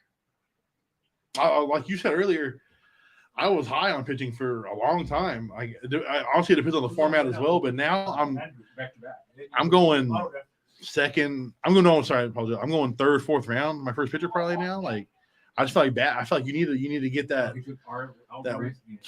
diamond going a little bit more than I used to, because I feel like you start getting those holes and you can't really fill those holes as easy as you could back in a few years back. I could find something on waivers. And nowadays, you're not really finding too many hot bats on waivers no more. I feel like so it's a little harder. Exactly. And for the last pick of the first round, Paul Goldschmidt. Who do you go back to that? I mean, so he's got. He didn't go second round yet. Yeah, Paul Goldschmidt in the first round. I mean, I think he was talks about it in the first round. Yeah, we discussed it. I don't mind it. I like it. overall, he's pretty like as the word you use. He's pretty consistent. So he's not going to hurt your team. You could always look around at some other players that might be there, but overall, if you want consistency, Paul Goldschmidt's your guy. Yeah. Looking at the best available right now, you got let's just see. I want to check out pitchers real quick, man. Just kind of see where they're at on these rankings. You got DeGrom, Scherzer. He's already hurt. Yeah, he's already hurt. And you got Scherzer and Justin Verlander, and then Vu Darvish. Justin Verlander, Old Man River. Man, Verlander, man. How many more years this guy got, man?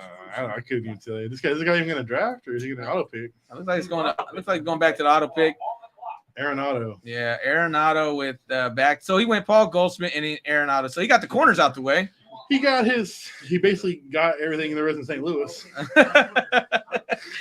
He take maybe he thinks maybe knows something about St. Louis that we don't. I don't know. But yeah, Goldschmidt, Arenado, 10, 11. Good picks. Arenado, he's I feel like he's declining a little bit yearly, but for the most part, yeah, no really big issues with Arenado. He's a rock solid pick. But like everybody has their own flavor of ice cream they like, so you can. There's a few other guys you can go with there that probably won't hurt your team. Yeah, I mean, Arenado's he's a pretty. Another thing with me is health. He don't really get hurt a whole lot, Arenado. So he's one of those guys who's a lock for the health. Yeah, exactly. Another pitcher taken, man. Mad Max Scherzer. Man, this guy's been around for a long time. This guy's still eating those innings. Yeah, he got hurt last year. Missed a good chunk of the season with a rib injury. Came back. He was pitching strong beforehand. He came back, pitched strong afterhand. I'm saying, if the injury bug, man, as long as you can duck that injury bug, I don't mind the pick.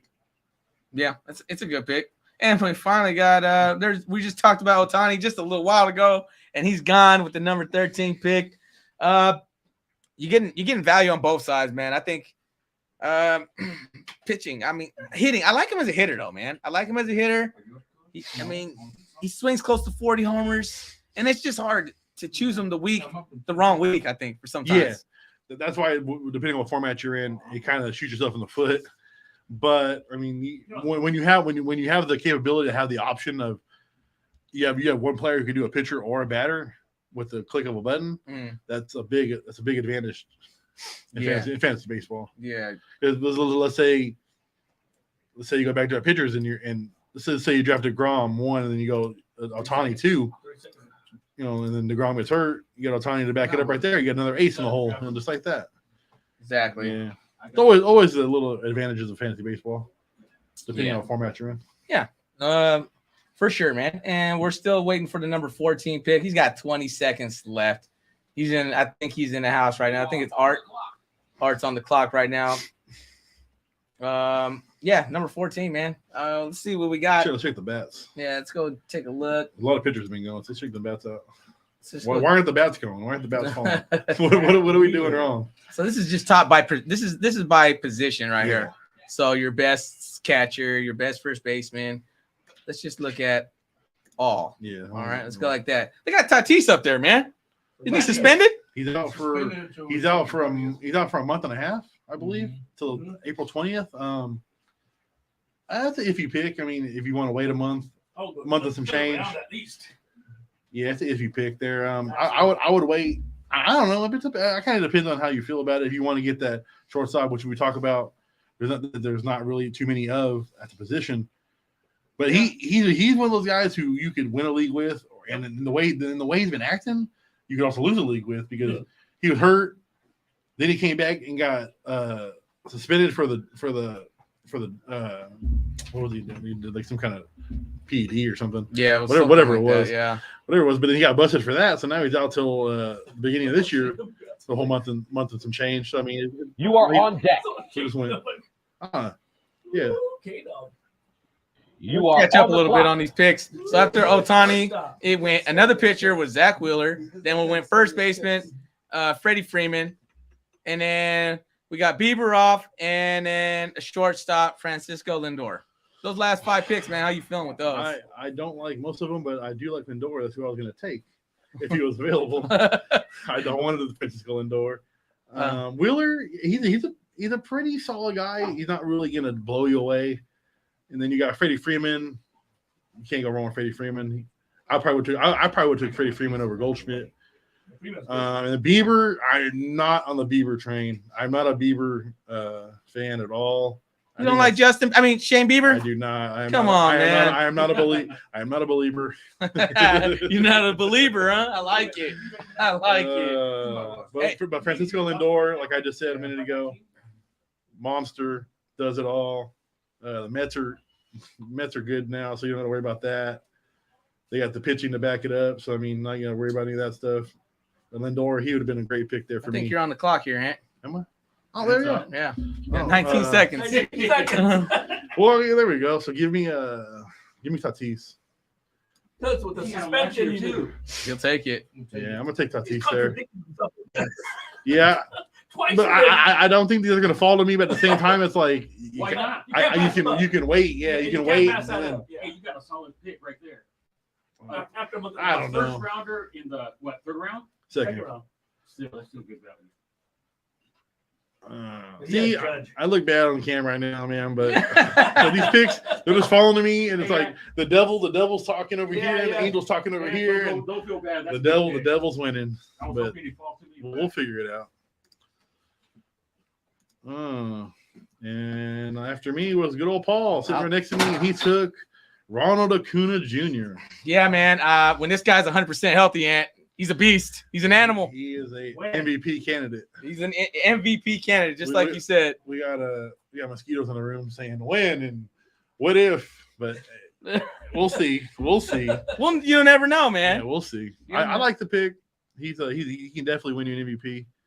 Help you win a championship in fantasy football or fantasy baseball as well. So we'll see. Yeah, man. We're moving along here, so we're one pick away from going to the third round, Ant. It's pretty quick. Yeah, so we are moving along here. So there goes Julio Rodriguez. Hey, there's Julio Rodriguez. So I mean, he was ranked a lot higher. Yeah, what happened there? Yeah, he kind of. I think they had him in what, top 10, right? Yeah, top 8-ish. I think Ron was something there.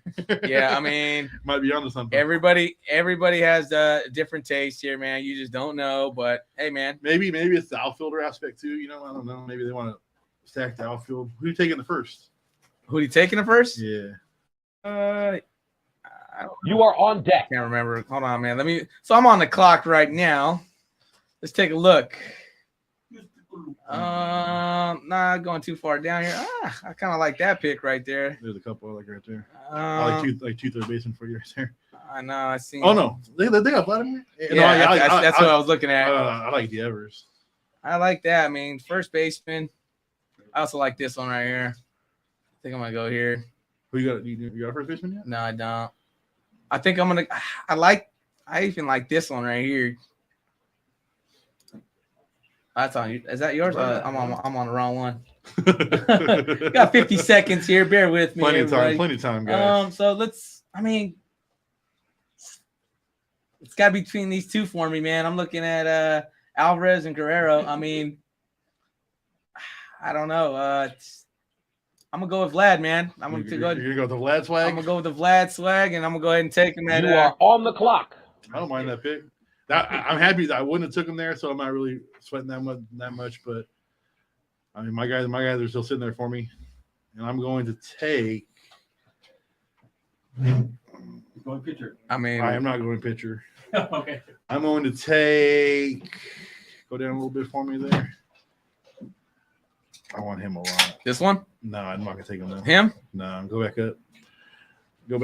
I'm going with the polar bear, Pete Alonso. That's what I was thinking about too. Going here, official. Yes, sir. That's official. Pete Alonso, polar bear. So he is really consistent. Batting average went up last year. I think he's like in the top 2 in the most home runs over the past 2-3 seasons. So let's talk about your team a bit here, Ant. Yeah, I'm liking it. I'm right there, you got Pete Alonso at first. You got Tatis when he becomes available at shortstop, and Aaron Judge in the outfield. I'm taking a lot of risk, like I said before here. I'm taking a lot of risk. Yeah, there's a lot of risk there. Like Aaron Judge, that can either pretty much win me the league or it could bite you in the butt. Yeah, like somebody's in the chairback said, "Bite me in the butt." It could hurt or it could win me some. Yeah, but let's just say they're all healthy here, Yeah, man. no, I'm on Risk reward here. I'm on the Tatis pick a lot more than I said beforehand. I was kind of sandbagging that one a little bit. I wanted him in the third round, but I still got him. I probably would have still got him in the third round more than likely.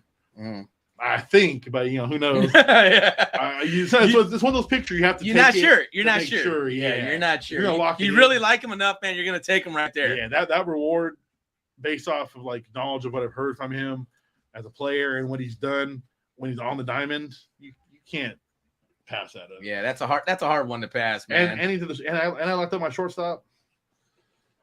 There you go. Yeah. Who else Get is George over there. Can you play Moneyball and fantasy baseball? Yeah, I wish, man. Hey, you know what I didn't? You know what I don't notice? I don't see any Oakland Athletics here in the top 20, man. What's going on with that, man? What's going on with that, man? It's not looking good in Oakland or Vegas or wherever they're going to be going, but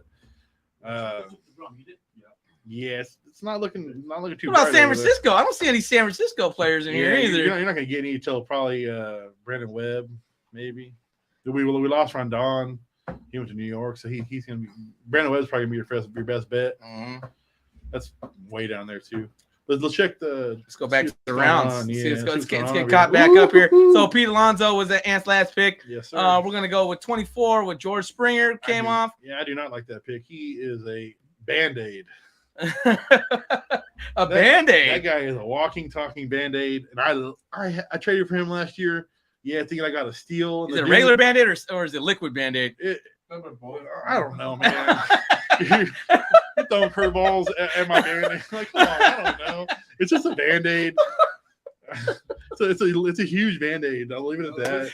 Oh, man. It's one of those Band-Aids that you take off, it's gonna still bleed. It's just one of those picks. It's like still gonna bleed, huh? Like he would play for probably a week, miss 2 weeks. Then he have the little injury thing there that says, hey, he might be ready to go. He'll miss another week. I'm just over George Springer. But when he's on, when he's hitting, and when he's healthy, he is a great bat to have. But he will not be in my lineup going forward in fantasy baseball. Stop it, Ant. I mean, he's a good player, man. He's nice, but I'm taking him draft in a setting where I'm taking him in the 5th round. Okay. All right. I'm taking a lot of pitchers over him. A lot of pitchers. So a lot. Okay, let's just go back. So let's go back to it. After him went Manoah, then DeGrom, then Urias. See right there. I would have took all those pitchers over him. Okay. All of them. No brainer. Okay. And then Marte, he went at 30 after break. Oh, so that's the last pick of the 3rd round. No, it went Urias and Bregman. Yeah, and then Marte at 30. Yeah, into the 3rd round. Okay.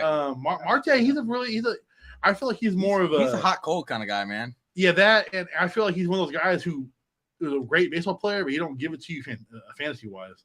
I don't know if that makes sense or not, but he doesn't do it pretty, man. He's not giving you the home runs and stuff. He's giving you the singles.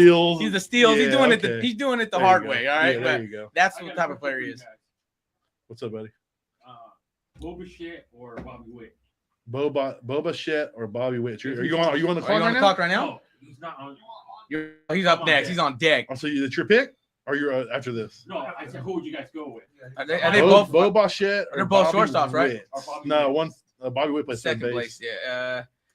I would probably go Bobby Witt. No, you got Altuve. I mean, I would take Altuve over it. We're going off this guy. Yeah, Altuve's there. Yeah, you got Altuve there. I'll take Altuve. If you're looking at if we're going off our rankings, yeah, I would probably. There's a few players I'd probably take before him. Because if he's going second base, but take the best available. I was going off what he asked. He said, Bobby Witt is available at shortstop and second. Yeah, Bobby Witt is gonna be a probably pretty good baseball player, and in last year's rookie year hit pretty well, did everything pretty well. I don't think he really got hurt too much either, which I'm big on. So Bobby Witt, like he said, I would probably take Bobby Witt over Boba Shett.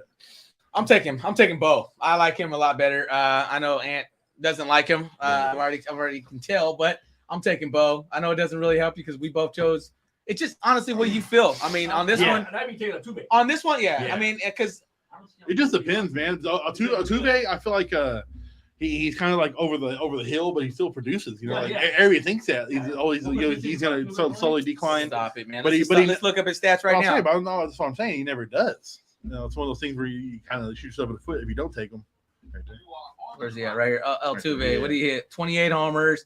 He batted 300 still. Mm-hmm. Yep. Like, come on, man. I was like, I mean, the guy was 5'6". yeah, Who did you take? I took Altuve.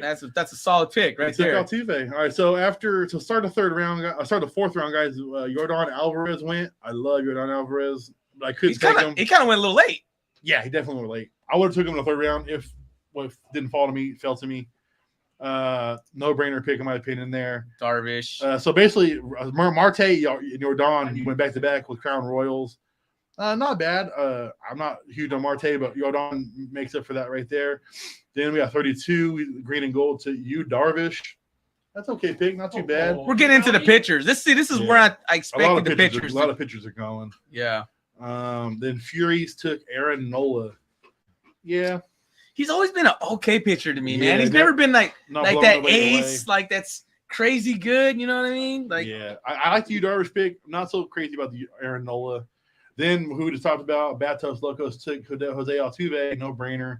That's a cool pick there. Thank you guys for your Back to back. Yes, sir. Then we went with True Blue, back to back Astros. He took Kyle Tucker.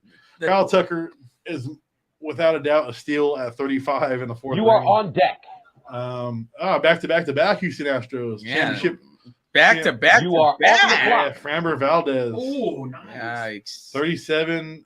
We got Kraken who took Marcus Semien after Framber Valdez. We'll talk about Kyle Tucker a little more. He will get a lot better year in and year out, and that's a great pick at 35.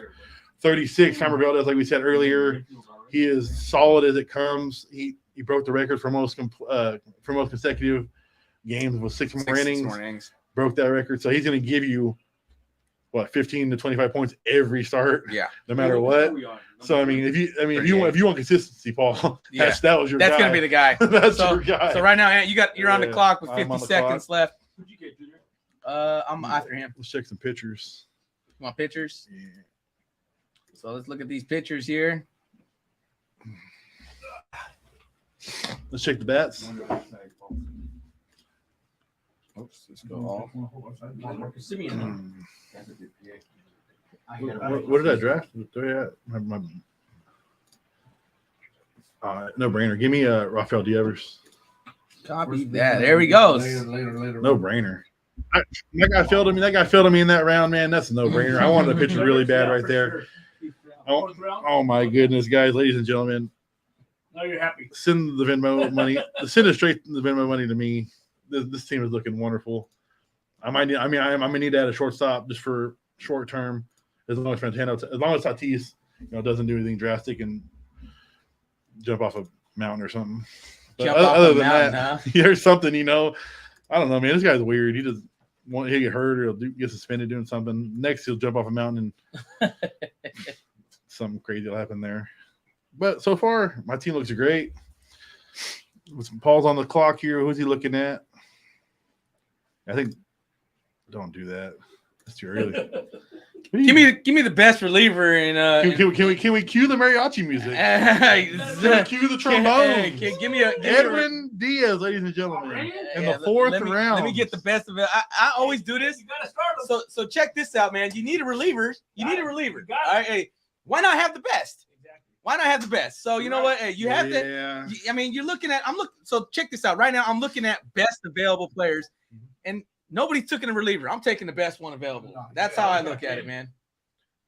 I know I'm coming right back. We're not going to agree on that one that early, but hey, it's all good, man. It could be good, and it could. I mean, I love the pick, man. I mean, you almost had back to back, so it's not the end of the world, but. Honestly, I'm looking at Bo right now too. Oh, I'm looking at Bo here. I mean, come on. actually, you know what? Let's look at this. Don't do that to me. Come on. I need a Here. shortstop. I like this one right here. You are on deck. I hella like this right here. Ozzy. No. Ozzy looks good to me, man. He's still there? Yeah, he it's all based on that injury last year. He missed pretty much the whole He season. missed a lot last season. Outfield or no? I just really log in. I go, hey man, you're still on autograph. I'm trying to get in there. Yeah, there's a lot of players left that I hate, that I don't like, because I already have the positions filled. But there's some nice batters still there. There's a lot of batters still left here. Under 1 minute now. Man, I might even go. Just take your boy Bo. I think You're on that train, man. Ride that. Yeah, just go for it. Ride that. And, I like Max Muncy too. yeah, but he gets hurt a lot. He didn't have a great year. If anything, I would take probably Schwarber over. I'm going Bo, on the man. clock. I mean, I like the pick here.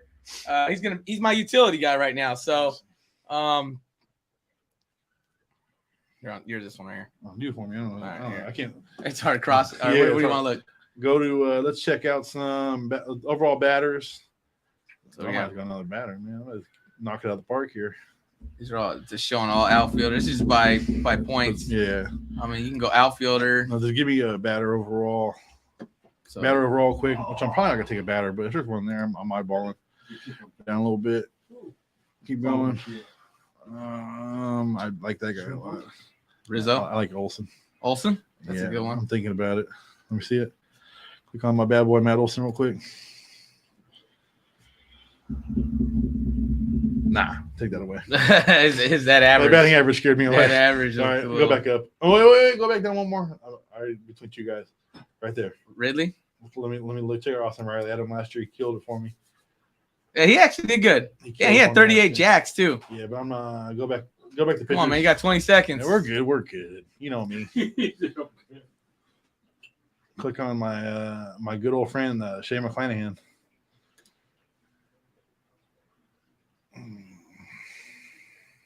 8 seconds. Yeah, he's my guy.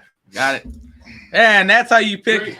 That's how you go by the timer right there. See, that's the hitting timer right there. That's my guy right there. It was between him. It was between him and Austin Riley. Yeah, he's. I need a pitcher. I need that one ace, and he had a really strong first few months of baseball. I hope he continues it. Yeah, it's Pitchers are starting to look a little more questionable, but there's still quite a few there that you can work with. But there's a couple that you're gonna have to wait on too, because a couple of them are injured. yeah. So let's get back to the round by round. Okay, let's go back up top. Yeah, now that we got our pitchers picked out of the way, we can Yeah, it's kind of good that we're actually back to back. So now we Yeah, got get it some out the time way. to breathe here. Yeah. After myself, I took Rafael Devers. Then we got Paul, who took Edwin Mariachi Diaz. Yes, And we sir. got 40 in the fourth round. Brandon Woodruff went. Pretty consistent pitcher. Yeah, he was hurt for a while last year, I believe. Came back. I ended up trading for him in the league. Ended the season strong. Him and what's his name? Corbin Burns. Sorry, him and Corbin Burns. Yeah, great 1-2 punch. one too. Yeah, great one too. I don't know why his face on that one. Him and Corbin Burns, great one too. Can't go wrong there. Then we got start the fourth round. Spencer Strider. This guy came out of this guy came from Mars, dude, and just killed it. I'm pretty sure if he did win Rookie of the Year, he was second. He was second Rookie of the Year behind it. Another brave Walt Harris, I believe it was, or Michael Harris, outfielder. He won Rookie of the Year. Spencer Strider, no brainer. If not a wonderful one, he's a really good 2 in your rotation.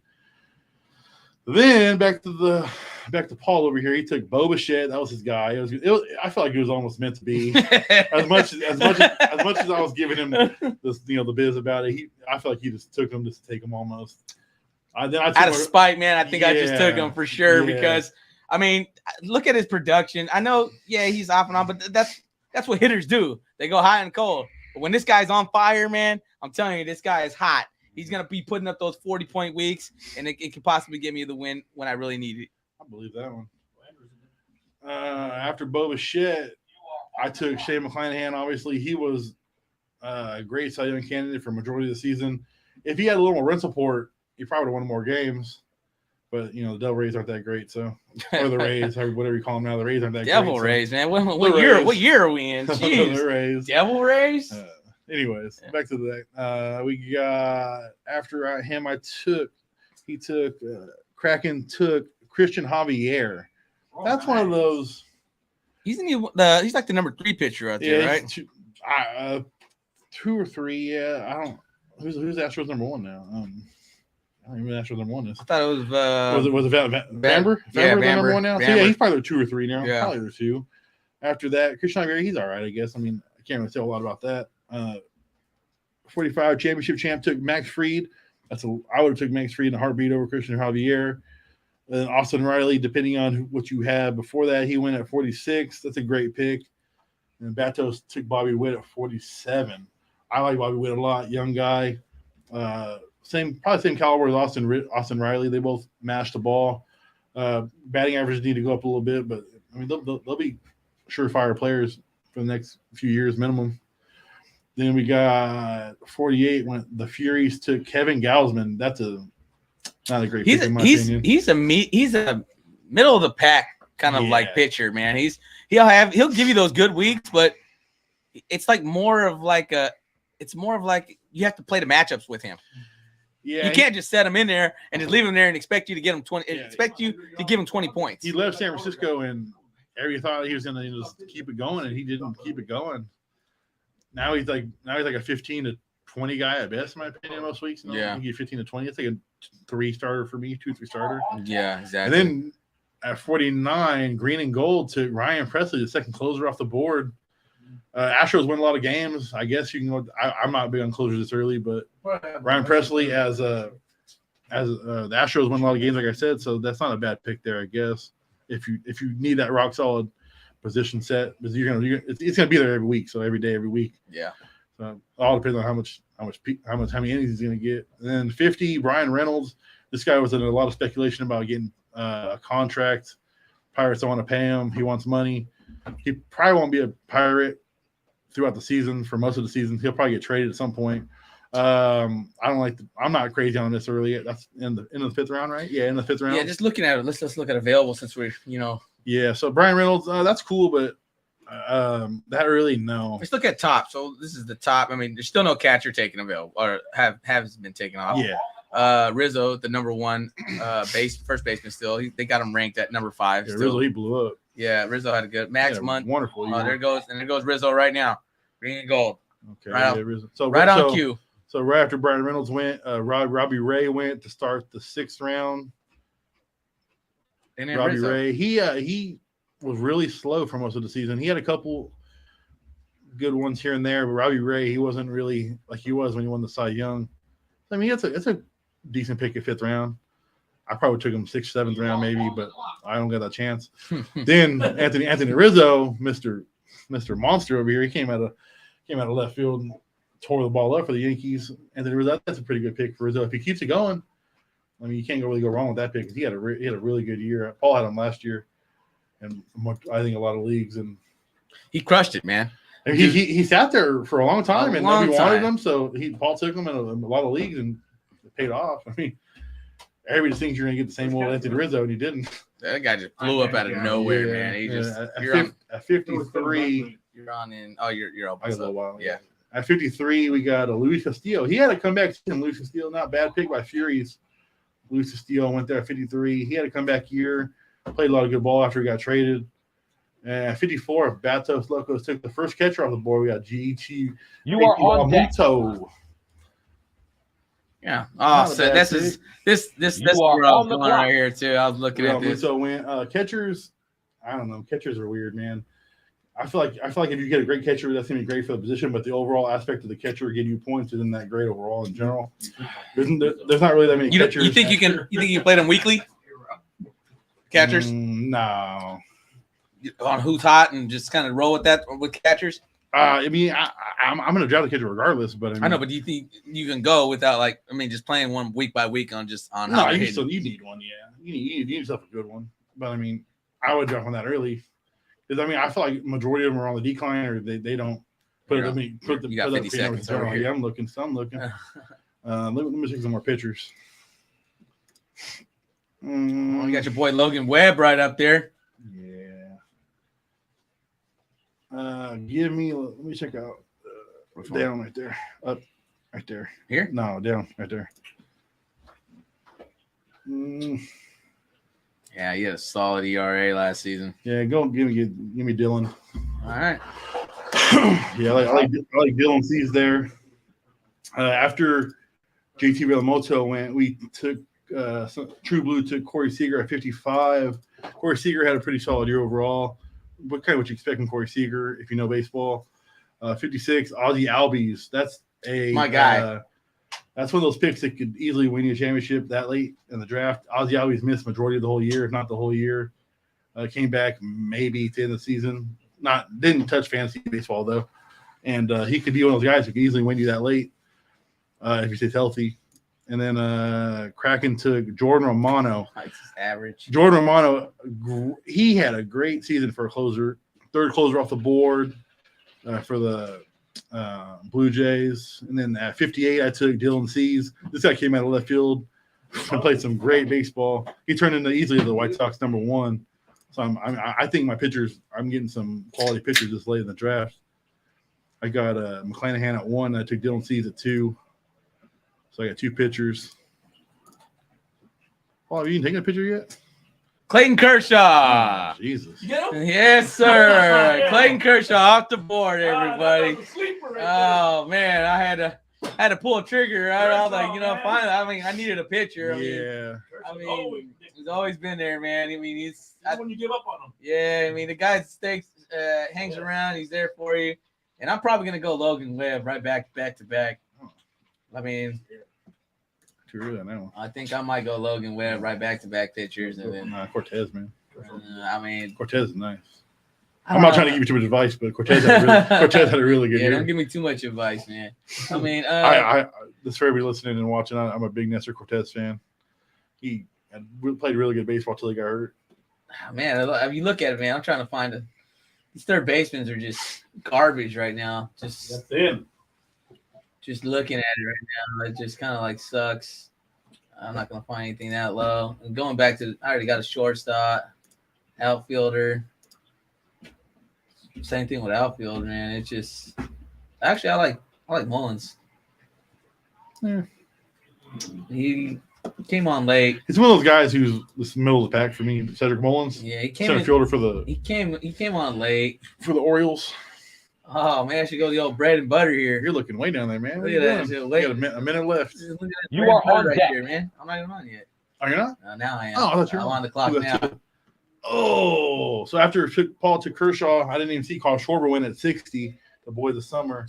I like Kyle Schwarber a lot. Batting average sucks, but the home run, who knows how many he's going to hit. He could hit 60 for all we know this year, the way he swings the bat. To start the 6th round, boy of the summer went with Matt Olson. That was going to be maybe my DH if he didn't go there. And I'm a few picks away. I might have took him, but oh well. It happens. That's fantasy baseball for you. Man. I'm looking. I'm just like, Paul's a little shook here. yeah, Who's man. he taking? I'm looking like, you know what? Curveballs out there. Yeah. Like I don't know. I don't know. Going Logan You are Webb, man. on the clock. Logan Webb. Yeah, gonna go ahead and go back to back pitchers. Now we got Ant back on the clock. Let me check those Nestor numbers real quick. Which ones? The Nestor Cortez. I like Nestor Cortez. Yeah. I seen him on yours. On my bad. He's like number 1 on yours. Yeah, but I might as well have him on yours. He's not, yeah, there. Oh, there he is. Nestor Cortez. 12-4. Looks good, man. 12-4 last season. He had String. 163 I Ks. just don't know what's wrong with him. I didn't know what's wrong with him. He has that ugly windup, man. That's all I know. It's that one that doesn't stop. It just keeps rocking. It keeps Check moving. the overall pictures real quick. So I mean, But that might change with a time clock. it could be a time clock thing. Check the So overall pictures. it is. Oh, overall batter, sorry. So we got here. Keep going. I mean, Keep going. All right, yep. Give me Nestor Cortez. yeah, up top right here and done. There we go. So, and we're hitting pitchers here, man. It had to happen eventually, right? Yeah, I mean they're coming hot right now. I mean that's all you're seeing right here. I'm very pleased with my pitchers this late in the draft. Let's take a look at it right As here. long Let's take a look at this as, long team. as I don't know a whole lot about Nestor's injury. It's his hamstring. I haven't looked into it. I knew he got hurt. That's why he went on USA team. But if it's not too drastic of an injury, I'm sitting pretty at my pitching position. I got McClanahan, Nestor Cortez, Dylan Cease, 1, 2, 3. I was kind of feeling Logan Webb, so I was trying to veer Paul away from him, but I was trying to throw. You didn't get too far, I was man. trying to throw Paul curveball there. Yeah, I see. It wasn't too bad. Wouldn't call it a strike. It's all right, man. You don't like Logan Webb, huh? No, I was trying to get him. I know yeah. I'm being sarcastic. Yeah, there you go. Didn't catch sarcasm. Yeah. Let's check this draft board here. That's it. That's the draft board right there. Oh, you want to update it? Yeah, keep Oh, going. here we go. So, like I said, After the Nestor, 6th round, we had Matt Olson. Then Paul took Logan Webb at 62. He's pretty solid. His numbers weren't really – he had some starts where they weren't, like, blowing anybody away, but he didn't lose too many games. He just didn't really get the run support. And then we got Nestor Cortez. I took a 63. The Yankees, he got a lot of run support there. He had a great year. when don't they have a lot of run support? Yeah, they would pay. They'll pay for that every year. Pay every year. And then Zach Gallen, Kraken took him at 64. It's Arizona, nothing to be thrilled about there, but he did play good ball last year overall. 65 took Kenley Jansen, another right-handed pitcher off the board. I think it's the fourth or fifth one off the board. It's the reliever. Yeah, Kenley. He's a closer for them. So I mean, I'm cool with it. There's a few. I saw one down the list I would took before him, but So we're looking into the pitchers. I mean, a lot of bats came off. Don't get me Yeah. wrong. There's a lot more bats than normal that came off the board. early. bats were dying. That's why bats were getting thrown away, thrown around left and right. So I had to grab some of those. There's a few left there that people should look at if they went pitcher first, but for the most part, the bats are pretty much where I think they would be at. All the big ones are gone. You might get a steal here and there, but Yeah, it's looking kind of paper thin a little bit, to be honest. I mean, yeah, if you look at the rankings, let's just take a look over here. These type of rankings and stuff. So, it's getting real when Ant has to get to his phone and he start looking at the extra rankings. I know. So I don't pick up the phone right now. So he's gonna start pushing deep here and checking some stats out. My boy's checking the AAA stats right now, so he's ready to rock. this is the first time I looked at my phone in like 2 hours, so I had to make sure my family wouldn't, had a flat tire or something. Oh, I had to check on the family a little bit. Something. That is true, man. Yeah, it's been a while since I've looked at that. I've never seen him not touch his phone for at least 10 minutes, even at work. When I say I got some hot freight, hey, man, first thing he does is check his phone first. Kind of reminds me of Jose. But anyways, let's see. We got look at all these. I mean, we still got these top players available. I mean, and these are just the rankings these are projections. Yeah, projections. So I mean, if you look at the first basemen, all these guys are gone. Rizzo's gone. Matt Olson's gone. Jose Abreu, probably the next guy available at first base. Let's look at shortstops. I think I saw Bogarts lift. Bogarts left. Yeah, I think Bogarts was there. Yeah, he's like number 7. He's like the number 7 or 6 guy on the board there. Third baseman, man. All these guys went fast. Yeah. Muncy's, I think, left. If that third baseman, you needed a third baseman. Yeah, you didn't get one. I'm already in the hole on this one, so I haven't even selected one there. That one's kind of probably bite me in the ass. And then outfielders, I'm pretty sure all these guys are gone already. Yeah, it looks like Brian Robinson might be there. Might be. I'm not 100% sure. I haven't seen the board in a minute. Let's check. We're going over that. So Brian Robinson might be available. No, he did go. Yeah, he did go. Yeah, he did go. I brought that up earlier. Yeah, I wasn't big on that one. Catchers, I think they're all there except for Real Muto. He's the only one that gone. Only one. I wouldn't even took him first of the catchers. Yeah, I mean they got Chris Bryant ranked up here really high. Did he even play yesterday? Oh, he had a 306 batting average last season. Yeah, in 42 games? Well, watch out. Hey, I'm just saying, he batted 306. I'm just saying he spent majority of your season on IL. That is true, though. But hey, man, he's in Colorado. It's easy to hit out there. Real easy. So when you're touching the diamond, it's real easy. If you're not playing, then Yeah, just looking at a lot of these. This is the outfielders I'm looking at right now, man. It's gimme paper thin, if you ask me, man. Yeah. Paper thin. Yeah, paper thin for me, man. Yeah, that's crazy. I mean, let's go back to the pitchers. There's still pitchers on the board. There's still a lot. Honestly, I might even go another one. There is a lot of pitchers here available for me. I mean, And I think honestly, there's a couple of them late. If you know what I'm thinking about, I know Ant likes to pick those pitchers that have been hurt all last season. I know he's got his eye on a couple of them. I got those snakes in my hole. Yeah, I got those aces in my sleeve. He never fails. He was like, "What? You guys are playing? Oh, you guys let me get him." Yeah, it's gonna happen. You're gonna see it later on the draft. Guys who don't play for 3 months. This guy, he hasn't played in 2 years. I can't believe you guys let me get him. It's a steal. The guy hasn't played since 2016. He's acting like he's going to be an ace. But, yeah, he's got those guys tucked away in the back pocket for sure. All right, so get back to the board here. We did a lot. We're away. Go down a little bit. I think we're down one more. Go down one more. Yeah, we're right. Jensen right there. Will Smith. 66, True Blue took Will Smith. He's a pretty rock-solid catcher for the Dodgers. Bathos took Jake Cronenworth. He ended the season really well for the Padres, second baseman. And then Furies took Paul's guy, Cedric Mullins. I'm not really crazy about him. He's pretty average outfielder. Buxton, he could win you some leagues if he actually stayed healthy. Plays for the Minnesota Twins. He went at 69, the green and gold. And then Willie Adames. If you need a shortstop, he's one you can take later, which was done at 70 to Crown Royals. You are on deck. Starting.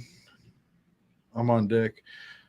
Yeah, you're on deck. Devin Williams. Oh, Devin, you are on the clock. Go ahead and take a pause and take your whole 1 minute, 30 seconds here. Let's go to the top. Michael Harris, rookie of the year, right there. He's still there. Yeah, Salvador Perez. You got a couple. Let's look at your team here too. So you got that. Go back to Perez. Check out Salvi real quick. I see Salvi. How would he do last year? 23 and 76. He can end the season decent. Yeah, I mean 300 points for a catcher. It's hard to come by. Yeah. Another person I'm looking at too. Go to all. Go back to all. Are we on all? This is all. Go down a little bit. Down. Oh, shit. Got now we're going back to the top. I was looking at that guy too right there. Which one? Down one. Down Here. there. Yeah, that's probably a solid one right there. You're talking about 35 saves. Yeah, go down a little bit to Rondon. Another out 4 on. A lot of injuries going on. I got 15 seconds here. I got you. Give me Salvador. I'll get my catcher out the way. My boy shook right now, man. There's some Yeah, I had to do 6 seconds last. Gosh, man, you're making me. Ladies and gentlemen, there's quality players there. It's hard to make that pick right there. If I get one of my two back, or one of them back, I'll take one of those two that I had mine. But yeah, Salvador Perez there. If he stays healthy, I had him last year as well. He got hurt right off the back. He didn't stay healthy at all. And Jose something came out, the backup catcher, and balled out for them. So hopefully he can stay healthy. If he does, that's a pretty solid pick there for me. That is pretty solid. Actually. There. We're in the 8th round, I think. Yeah, I'm gonna go Merrifield at I need a second baseman. Yeah, if you want Whit Merrifield, he's gonna give you he's gonna get the batting average, which actually went down a lot last year. Yeah, but I think this is the year before. If you want stolen bases and batting average, he's your guy. Yeah, I'm gonna go ahead and go there. It's paper thin right now, man. I'm just trying to find these points here, man. It's you got to do a little bit more homework here, right, Ant? Yeah, just not just like, oh yeah, I see him, pick him. It's not, oh, let me get him. You know what I mean? It's none of that no more. You actually got to look into it a little bit. Yeah, so you got to have everything ready for you to go. Like I'm even looking at third. I still don't have a third baseman, which is gonna kind of hurt me a little bit. Outfielders too, I'm kind of hurting a little bit. And then maybe a pitcher. Actually, there was a pitcher that I saw I like. Nah.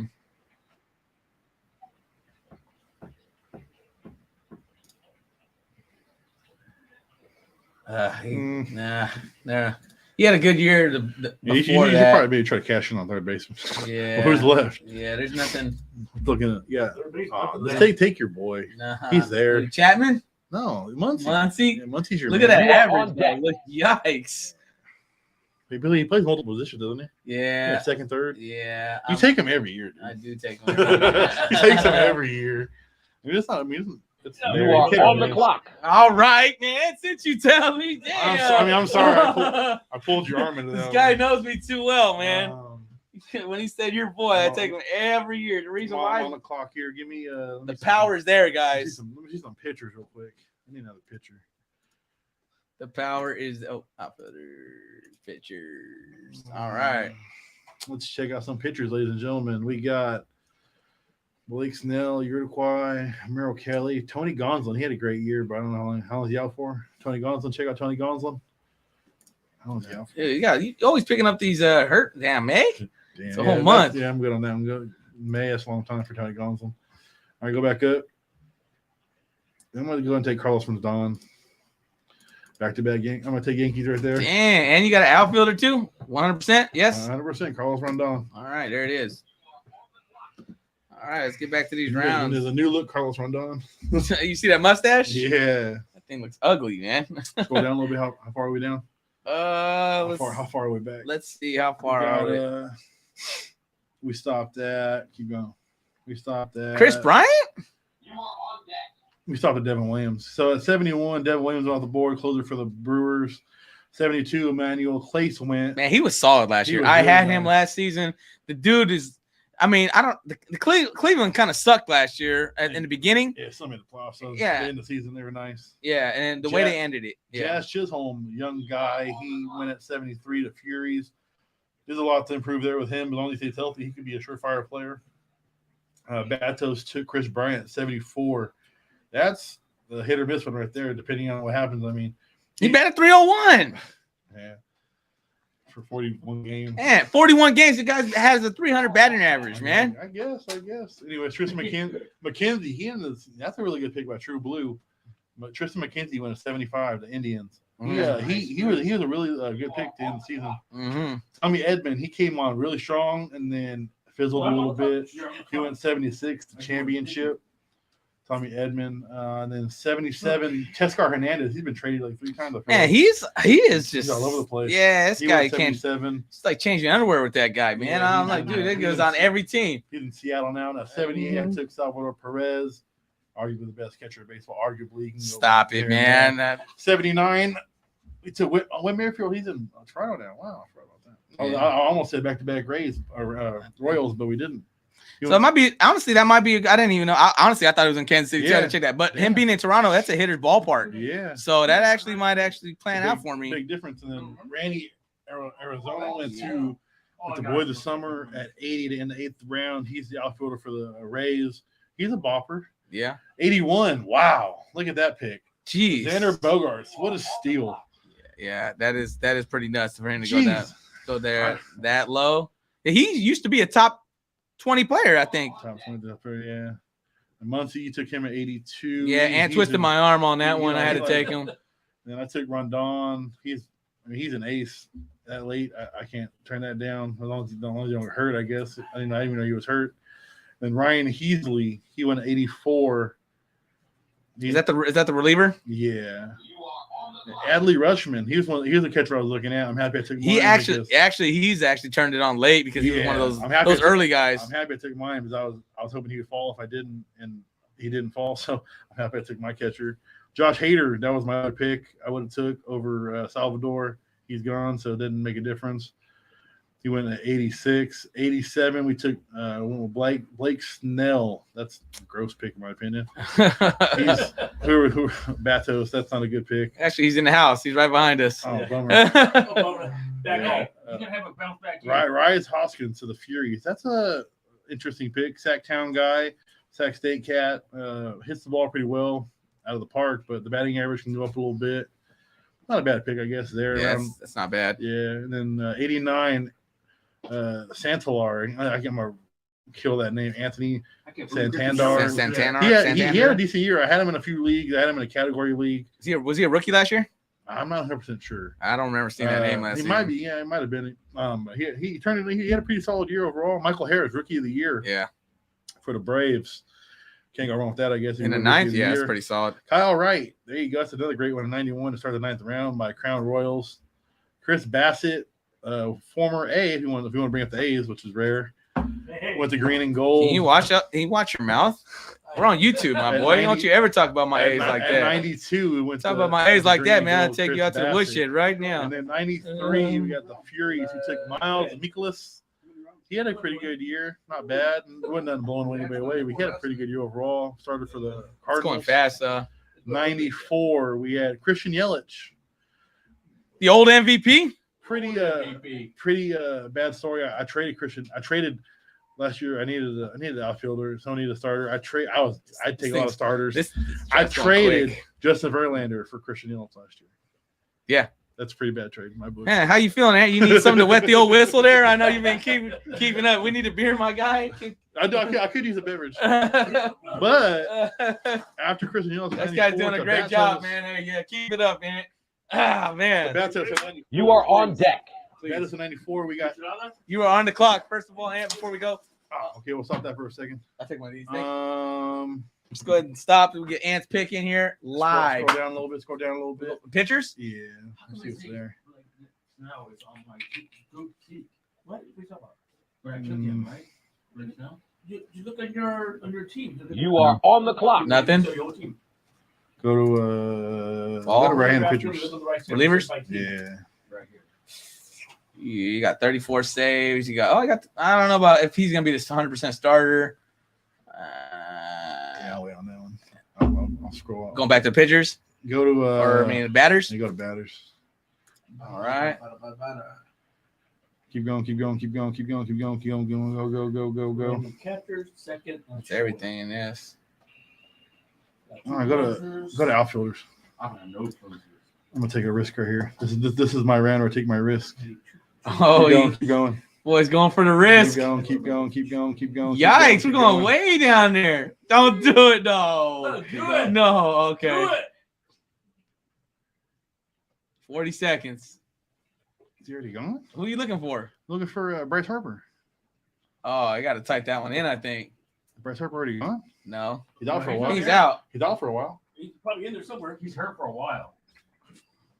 He's out till He's on the top right there, yeah. It's the All-Star break, I think. till All-Star break. He's right there. Wow. All-Star break. You got 14 seconds. Good. You got to take him. We got 10 seconds. Go back. Let's do it. What do you want? Oh, whatever. Hurry up. Oh, you're done. You're done. Ooh. Yeah, auto pick. What do you get? Oh gosh, and Man. Well, that, ladies and gentlemen, how you mess up your pick. That's how you sure? Put a beer in my hand. That is how you mess up your pick, everybody. Oh man, I'm taking my catcher now. Who did you give me? Hannigan or Haniger? Who the hell is that? I don't know. I don't. Hey, Mitch Hanger? Look at the bright side. ladies and gentlemen, I apologize. My guy, somebody handed him something to drink, cold to drink, and he got sidetracked. But we're good now. We're good. We're good now. Yeah, we're good now. I mean, he's on the Giants? Yeah. Oh, so we got a Giant player, just what he wanted. What is that? Water. We're good now. We're good now. So, and I'm on the clock next. Hold on. Let me figure this out now. So, Mitch Hanger, decent player, free agent edition. Bops the ball, but we don't know what he'll do. No, we don't. Toss up. We do not know. I think he was hurt last year at the Mariners. So we'll see. It could be a decent pick for me. I needed an outfielder at least. Nice. Yeah.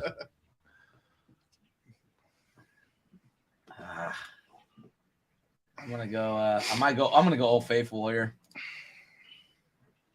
Old Faithful, man. He's always he's on and off here. On and off here, man. Or it's Jesus for me on the next one. You are on deck. I just can't. Sometimes I just can't do it. I can't go with it, man. Am I on the clock right now? Yep. I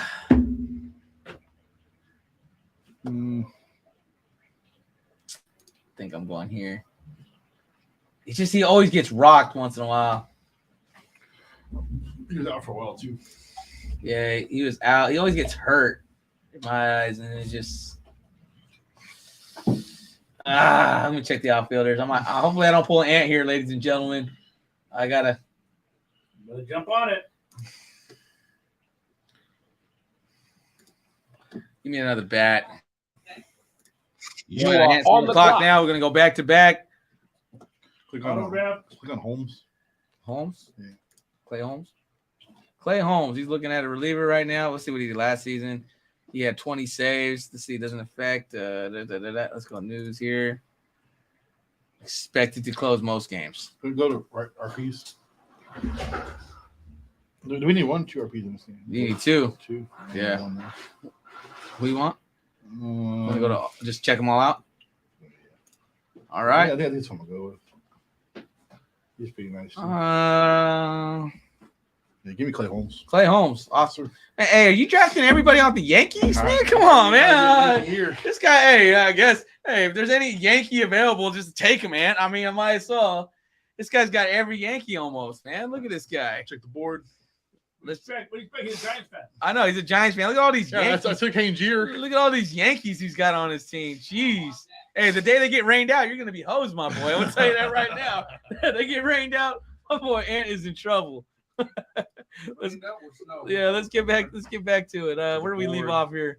Yeah, we're on Eloy. Jose Abreu went 96 championship, new addition to Houston. Pretty solid bat year in and year out. Christian Walker, he was a blow up last year. Batting average was atrocious, but he hit a lot of home runs for Arizona at 97, 98. I took the auto pick with Mitch Hanger. New addition. Hey, he's a new addition. Played for Seattle last year. He was hurt for most of the year.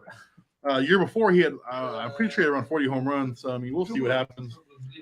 Yeah, that's exactly what I would say if I kind of botched my pick. If I botched my pick, I'm saying the same thing. You're gonna botch, at least it's on your team. Yeah, at least it's on your team. I was gonna take Holmes at that pick, but Hey, either way, you got your pick. Yeah, I did, but what happens? Scroll up a little bit. Man, I haven't seen you look this sad since the Niners beat you in the playoffs. We're good. My team was nice. Ouch. My team's pretty rock solid overall. Then we got Dalton Varsho with the Paul. He had a really good year for a catcher last year. Then he got traded to Toronto. Toronto, man. I don't know why he got traded. He's probably one of the best catchers in baseball. That's what I'm saying. They said he was going to go off and on with catching. Boy, the summer took Sean Murphy, another catcher who was traded. He went to Atlanta. He in the round 10. Catchers are pretty much gone. So if you don't got a catcher, your host. Yeah, and then to start the 11th round, George Polanco went. He's a pretty cool second baseman, not too bad. He's just one of those, if you don't got second baseman, that's pretty much you're going to plug in and play. And then Raúl Garcia went to Paul at 102. Great pick, honestly. It's kind of a steal. Honestly, I didn't think he was. When I saw him there, he was kind of a shock. It's a pretty good pick right there. And then Clay Holmes that took at 103. I think he's a really good closer. When he had the chance, then he got hurt. Honestly, any closer, if he gets the save chances in New York, which normally they do, you're gonna get plenty of saves out of that guy. Yeah. So that is a solid pick. Brandon Nimmo, he got paid a lot of money, or he had a lot of years or something like that. He got paid a lot of years just recently. So I mean, hopefully the Mets like him a lot. Mm-hmm. At 104, he went to Kraken. And then 105, we got Stephen Kwan, outfielder for Cleveland. Not really a big fan. He was the rookie last year. Yeah. And he actually turned up for a little bit, and then he kind of just got cold. Hunter Green, this guy allows more home runs than anybody in the league probably. But he ended the season pretty well. He was a rookie, and he played in Cincinnati. So, there's an upside there. He went to True Blue at 106. 107, we got Batos. Robert, decent. He's a young guy. He has a pretty good batting average. Has all the tools. Camilo Doval, Giants closer at 108. Congrats. That's a good pick if he gets all the saves. He didn't last year, so I don't know what's going on there. How did the Giants look this season? Not too great. Oh, that's good. Then 109, someone took Noah Syndergaard. That's unfortunate. Whoever Granny Gold is. Commish. Noah Syndergaard. Oh, easy there. That's a tough one. Kento Marte has a steal at 110. Who Colorado is? Kento Marte has a steal in my opinion. Steal. 111. Then they took Peter Fairbanks. I actually don't know much about that guy. Right-handed pitcher. I'm assuming he's a closer. 112. Someone took Sean Manaea. Ouch. Hey, easy. Yeah. Oh, it's him again. I'm not picking on you on purpose. I'm sorry. Those guys allow a lot of home runs. But he's a Giants. I mean, you never know. The pitching coaches in Chicago and San Francisco do wonders. They might help you out. Rafael Inglés to the Furies at 113. He's a pretty good closer, pretty rock solid. Doesn't always get all the opportunities because the Angels don't win. The Angels don't win many. Weren't winning You are games on last deck. year. Now he's in Atlanta. Matt Chapman to You are on the clock. Horrible pick. Guy strikes out. I don't know. Oh, you're on the clock, Ant. Am I? Yeah. I better make sure. Yeah. Let's make sure we give this guy plenty of time. We don't want him to botch that again. Give me the all. Give me the all here. The all here. Keep going. Actually, there's still a catcher left. One catcher. I already got one. Wilson. Keep going. Yeah, just one catcher left, I think. Keep going. They go up. You only got a minute left. Yeah, go up. Let me see a Giolito. Giolito do for me. He had a solid year last year. Yeah, he didn't start great at all though. Yikes, he finished pretty horrible. Yeah, that's his ERA just blew up. Yeah, get out of there real quick. All right. Let me see him. This guy? Yeah. Franco? Yeah. Is he hurt or something? Or something? Wander. He only played 83 games last season. He's hurt. Yeah. Shortstop. 20 seconds, Ant. Yeah, give me Franco. This rare? Yeah. All right. I need a shortstop until my guy comes back. All right. What is he still doing there? Who? Wander Franco. He's trash. That's why. Stop it. No, there's no way. That's why. Well, why? Why is he still there? The guy's like a top pick. The guy's trash. And just stop trying to tell yourself that he's not. I am not. He is garbage. Let's see. I mean, I'm trying to see what else. Yikes. Let's just see what's available. First baseman look pretty thin. Second baseman looks pretty horrible. Third baseman, yikes. Shortstop. I'll give you one of my shortstops. I got two shortstops, man. That's for two. Oh, you do? Yeah. Oh, nice. Outfielder is probably where I'm looking next. I do need one more.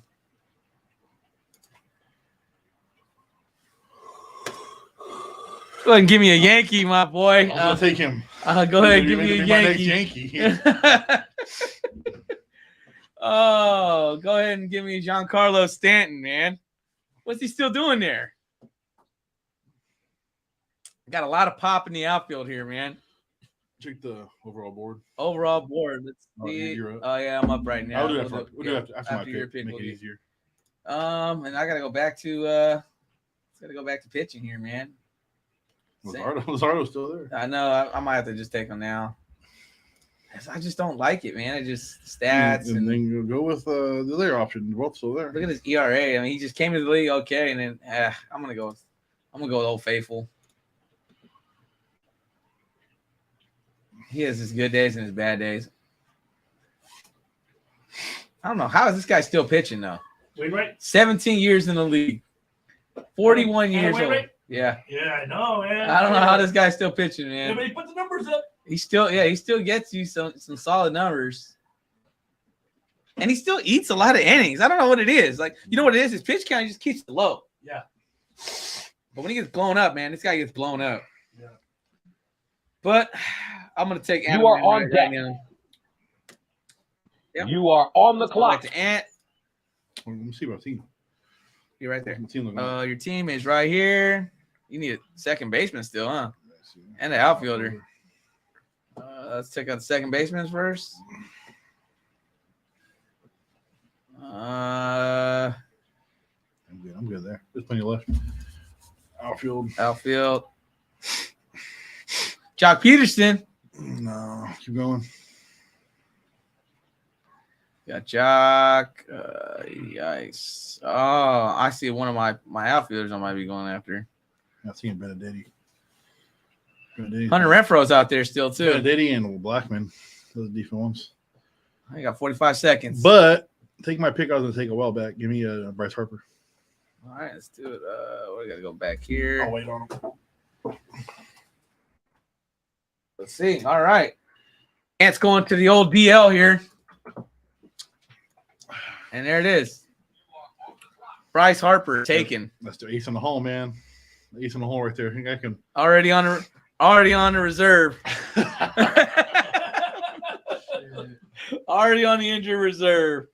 All right. That's exactly what I was talking to you about, folks. Ant's always got that one that's sitting there injured. You should have left him on an auto draft. All right. So after Matt Chapman, Gleyber Torres, he went off at 115. He had a pretty good year. He had a stint where he had hit the ball pretty well at the park. He got hurt for a little bit, came back. Drew Rasmussen went at 116. He had a good stint, then he got hurt. Okay, he's middle of the pack guy for you. Hey, Nick Castellanos. That's in my opinion, that's a pretty good pick at 117. Wander Franco. I don't know if I'm missing it or something, but I don't know what he's still doing there at 118. He played 83 games, man. He got hurt. I needed him because I have Fernando Tatis out for a month and a half. That's a wonderful addition for me right there. Then I got my boy Paul took Stanton at 119. That's like his twin brother. Muncy and Stanton Or must. If I don't take Stanton, then it's Paul. I think I took him last year just to spite him. Then 120, Johan Duran, closer for the Twins, went. He ended pretty well. 121, Lance Lynn went. I think Paul probably took Lance Lynn over Adam Wainwright, but he wasn't there. So he took Wainwright at 122. Both decent starters. Lance Lynn was hurt, I believe, for a lot of the season. And I took Harper at my ace in the hole, 123. He's out for a bit, but I can wait on it. As long as you get in there for the playoff run, man. Definitely going to be worth it in the long run. Scroll up a little bit for me, buddy. Then 124, CJ Abrams. He's got a lot of hype for a young guy. He went at 124. Giolito, who I thought about taking earlier in the draft, went at 125. Carrera was still there? And then Carlos Correa, yeah, and that guy, he had an interesting offseason. He went at 126. If you don't know about Carlos Correa, just Google him. Wasn't he supposed to go to the Giants? A few teams. Then Batos, good pick right there with Tony Gonsolin at 127. That guy had a wonderful season. If he, like you said, if you wait on him, he will make you. He'll help you. He'll do wonders for you. The guy won like 17-1 last year, something like that. You can scroll up. I think he won like 7. I think I'm pretty sure he won like 17-1. Yeah, I think so. And then Spencer crazy. Turnbull, another young pitcher, went to the Royals. Keep doing that. And then To end round 13 when Turnbull, he's one of the guys. Middle of the pack, kind of like he's probably a good double start. I'll take him as a double start. Alex Cobb went 131 to start the 14th round. He's been around the game for a while. He's one of those guys, 4th, 5th in the rotation. All right, so we're finally caught up. Stuff was fast. Who else do we got? It's going crazy, man. Javier Baez went. You ready for the strikeouts? Tim Anderson, what a steal right there. Who took Tim Anderson? Fury. Wow, that's a steal. That's where you should have went with Tim shortstop. Anderson, that's wow. I fell asleep on that one. I didn't see him. Where was he even at? I didn't even see him. Jeez, he hurt? Is he healthy? He's there. Wow, Tim Anderson was there. That guy killed it last year before he got hurt. Hey, you got Swanson, Dansby over there still available. Brandon B. Cross still there. Mm-hmm. You still got some players over there, man. Kind of putting them in there. It's third baseman. Well, Dansby being in Chicago makes a big difference probably compared to the batting order he had in Atlanta. That's true too. A couple of guys still left out there, man. I mean, there's a few guys still left. I mean, kind of want to look here. This is probably where I'm looking next. Relievers, man. Relievers are hot. You always need a good reliever, man. I know I got one. I don't know. You are on deck. Kimbrel, I don't know if he's still. Oh, you're next, man. Is he even a closer anymore? Kimbrel? I don't even know. Immediately announced as shaky second half though. So last season he had 22. Who's he pitching for right now? Philadelphia. And he's been in the league for a long time. You are on the clock. And this is Daniel Hudson. Hudson's up there on top. After tearing his ACL late, I don't know. That scares me with the ACL. Let me see. I think I'm up. Huh? I think I'm up. Yeah, you're on the clock now. What do you Go to let me see my team. All right. Yeah, outfielder and second baseman still. Mm. We have some pitchers and then the bench. Got about like 7 picks left, I think, don't we? Yeah, we got about 7 picks. 14. Yeah, 21. Got about 7 picks. We're already way past the halfway mark, ladies and gentlemen. Let me see. Let me check out Tiyf France. Where's he? Right here? First baseman? No, get back out of there. 40 seconds, Ant. Let me check out second base. I'm gonna take a second base and get out of the way. Second base. Brandon Lowe was pretty solid last season. No, get out of there. Give me an outfielder. Jock Peterson. Rosario. I mean, there's. Give me a Benedetti. Let me see Benedetti. 304 average. Yeah. Is this the guy? He's got a Yankees hat on, but he's playing in the Chicago White Sox. You got to select him. Shots fired. I didn't get the pick. Oh, Nope, why do you take him? I didn't take him. Oh, well, they gave you another guy again? Yeah, man. Benedetti. Oh, man. Again. I'll give him Benedetti. You didn't say take him. You got Jock Peterson. Oh, God. All right. Oh, my God. That, ladies and gentlemen, is how you botch 2 picks in our fantasy draft. I don't know what the – I don't know what's – I don't – He's still an autograph. I don't know why Ant's. I don't know what's going on with Ant today, man. Still an autograph. He set up. I was going to take Benedetti. Yeah, that orange dot. I'm taking Craig. He said he's gonna take most of the saves. All right. Yikes, Ant. You're on fire. Yeah, man. So for all you first timers, this is usually what happens if you're drafting and you keep your eyes on the prize too long and you're doing too much. That's why when you're drafting, make sure you have a couple guys queued up first. Check Blackman real quick. Let me see Blackman. Start of the season. Let's see. Let's go to news. He's always doing back stiffness or Let something. me see the overall overview. Overview? Mm-hmm. This guy's 10 years in the league. Mm-hmm. I get out of there. 36 years old. Go with Lariano, man. You already got an outfielder, though. You need a second baseman. Let's see starting pitchers. Starting pitchers? Mm-hmm. Mm-hmm.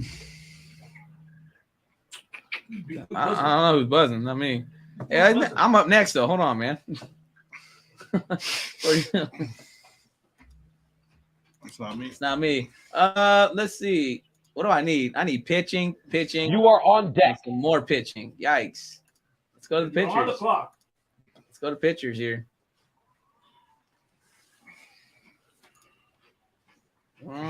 Pitchers, man. I don't like what I see. Not at all. Stroman. What's up with McCullers, man? Is he hurt? What's going on? Lance usually has a good what his stats look like? He's not gonna start. Yeah, 11 and 5. I think I'm gonna go here. So don't waste your pick on him. I think I'm gonna go here. Lance is still not throwing.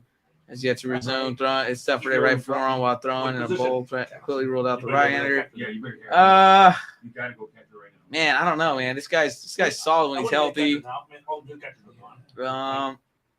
41 seconds. I don't want to blow the pick. But before the draft's over, we have a catcher. Okay. Because he might come back in, but right now he's on the I think minors. I'm gonna go with that pick He though. might go for the minor because he might be hurt. Yeah. I'm just gonna go with him just to go with it. I know I'll have to wait on him a little bit, but I'll put him on my injured list. You are on the All clock. right, Ant, you're on the clock. All right, Ant, you got 1 minute and 25 seconds. Look at Severino. Are you doing homework on your phone or what? See, Don't worry now. my boy Ant's worried right now. So to let you know right now, he's still looking for a second baseman, and everything else is pretty much covered besides one reliever and a starting pitcher. So to take a look at the starting pitcher, it's very, very, very thin. Going Relievers. Yeah, relievers, same thing. I grabbed 2 already, so I think I'm pretty solid there. Actually, this guy's not too shabby. I didn't see this guy. Closer. Nah, he's a starting pitcher. I might have to hopefully I can snag him on the way back. But Ant made his pick. All right. Who'd you get, Ant? Logan Gilbert. I took Logan Gilbert. Seattle? Yeah, that's a good pick. Well, you didn't trust me on the It's too hard looking sometimes. Like when you get older, and you later in the system, it's like you can't think, so you're looking on the phone. whatever it takes, man. Let's go Whatever. Well, you didn't get sick with Jock Peterson, okay? Dude only hits against he only hits against lefties. So I mean, It's an every other day batter. he's literally getting cut as soon as the draft's over. So, Not even taking a chance on Hey, him. don't even try to trade him. Just No. dump hey, him. what if he turns out to be hot though? I mean, unless somebody wants him right now, I can take him. I'll take pretty much anything for him. for cheap? Hey, give me your left. Let me know. I'm down to trade. Yeah, I'm 100% down to trade him right now. Right now? But see, you're probably gonna want too much. Not at all. I didn't pick the guy. So what do you so mean? if he I'm gives already you on too much. so right now if he gives you his next pick, you'll take it? Yeah. That's pretty much it. I mean, if you like You Jock wanna do Peterson that? that much. You want Jock for your next pick? Who do you have? Hey, tell Jock him. Peterson. Hey, tell Oh, him. you You got got Jock Peterson? Yeah. I'll give Jock Peterson for your next No, pick. I need another pitcher. I see. So you Give me your last pick. Give my hopes for I that. said, give Hope something up there. I'll give you my last pick for him. Last pick. Come on, jeez.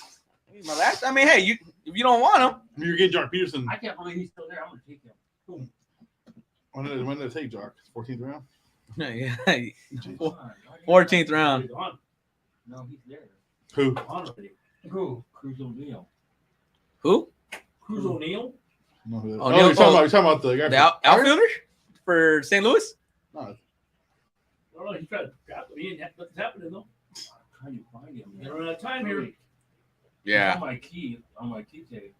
So let's Hey, you're see. drafted him. You're not even on the So yeah, Ant took Jock Peterson. I took Craig Kimbrell. You're on. Luis Severino went Well, at 140 to end the 14th round.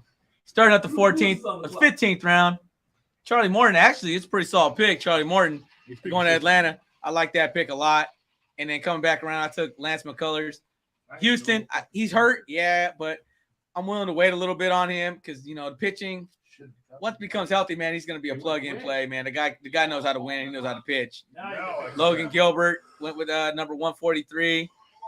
Joe Ryan went at 144, another starting pitcher. Now it's all pitchers going now, man. So this is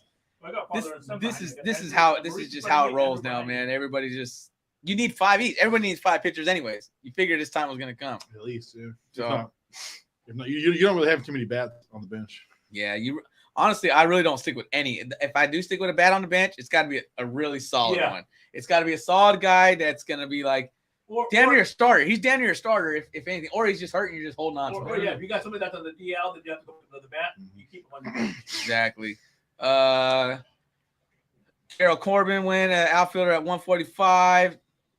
Joe Musgrove. Hey man, he's still pitching in San Diego? Oh, that's a steal right there. Yeah, honestly, I didn't see him down there. That's actually a pretty good one. I don't even know who that is. He's O'Neal Cruz, a young guy for the Pittsburgh Pirates. Okay.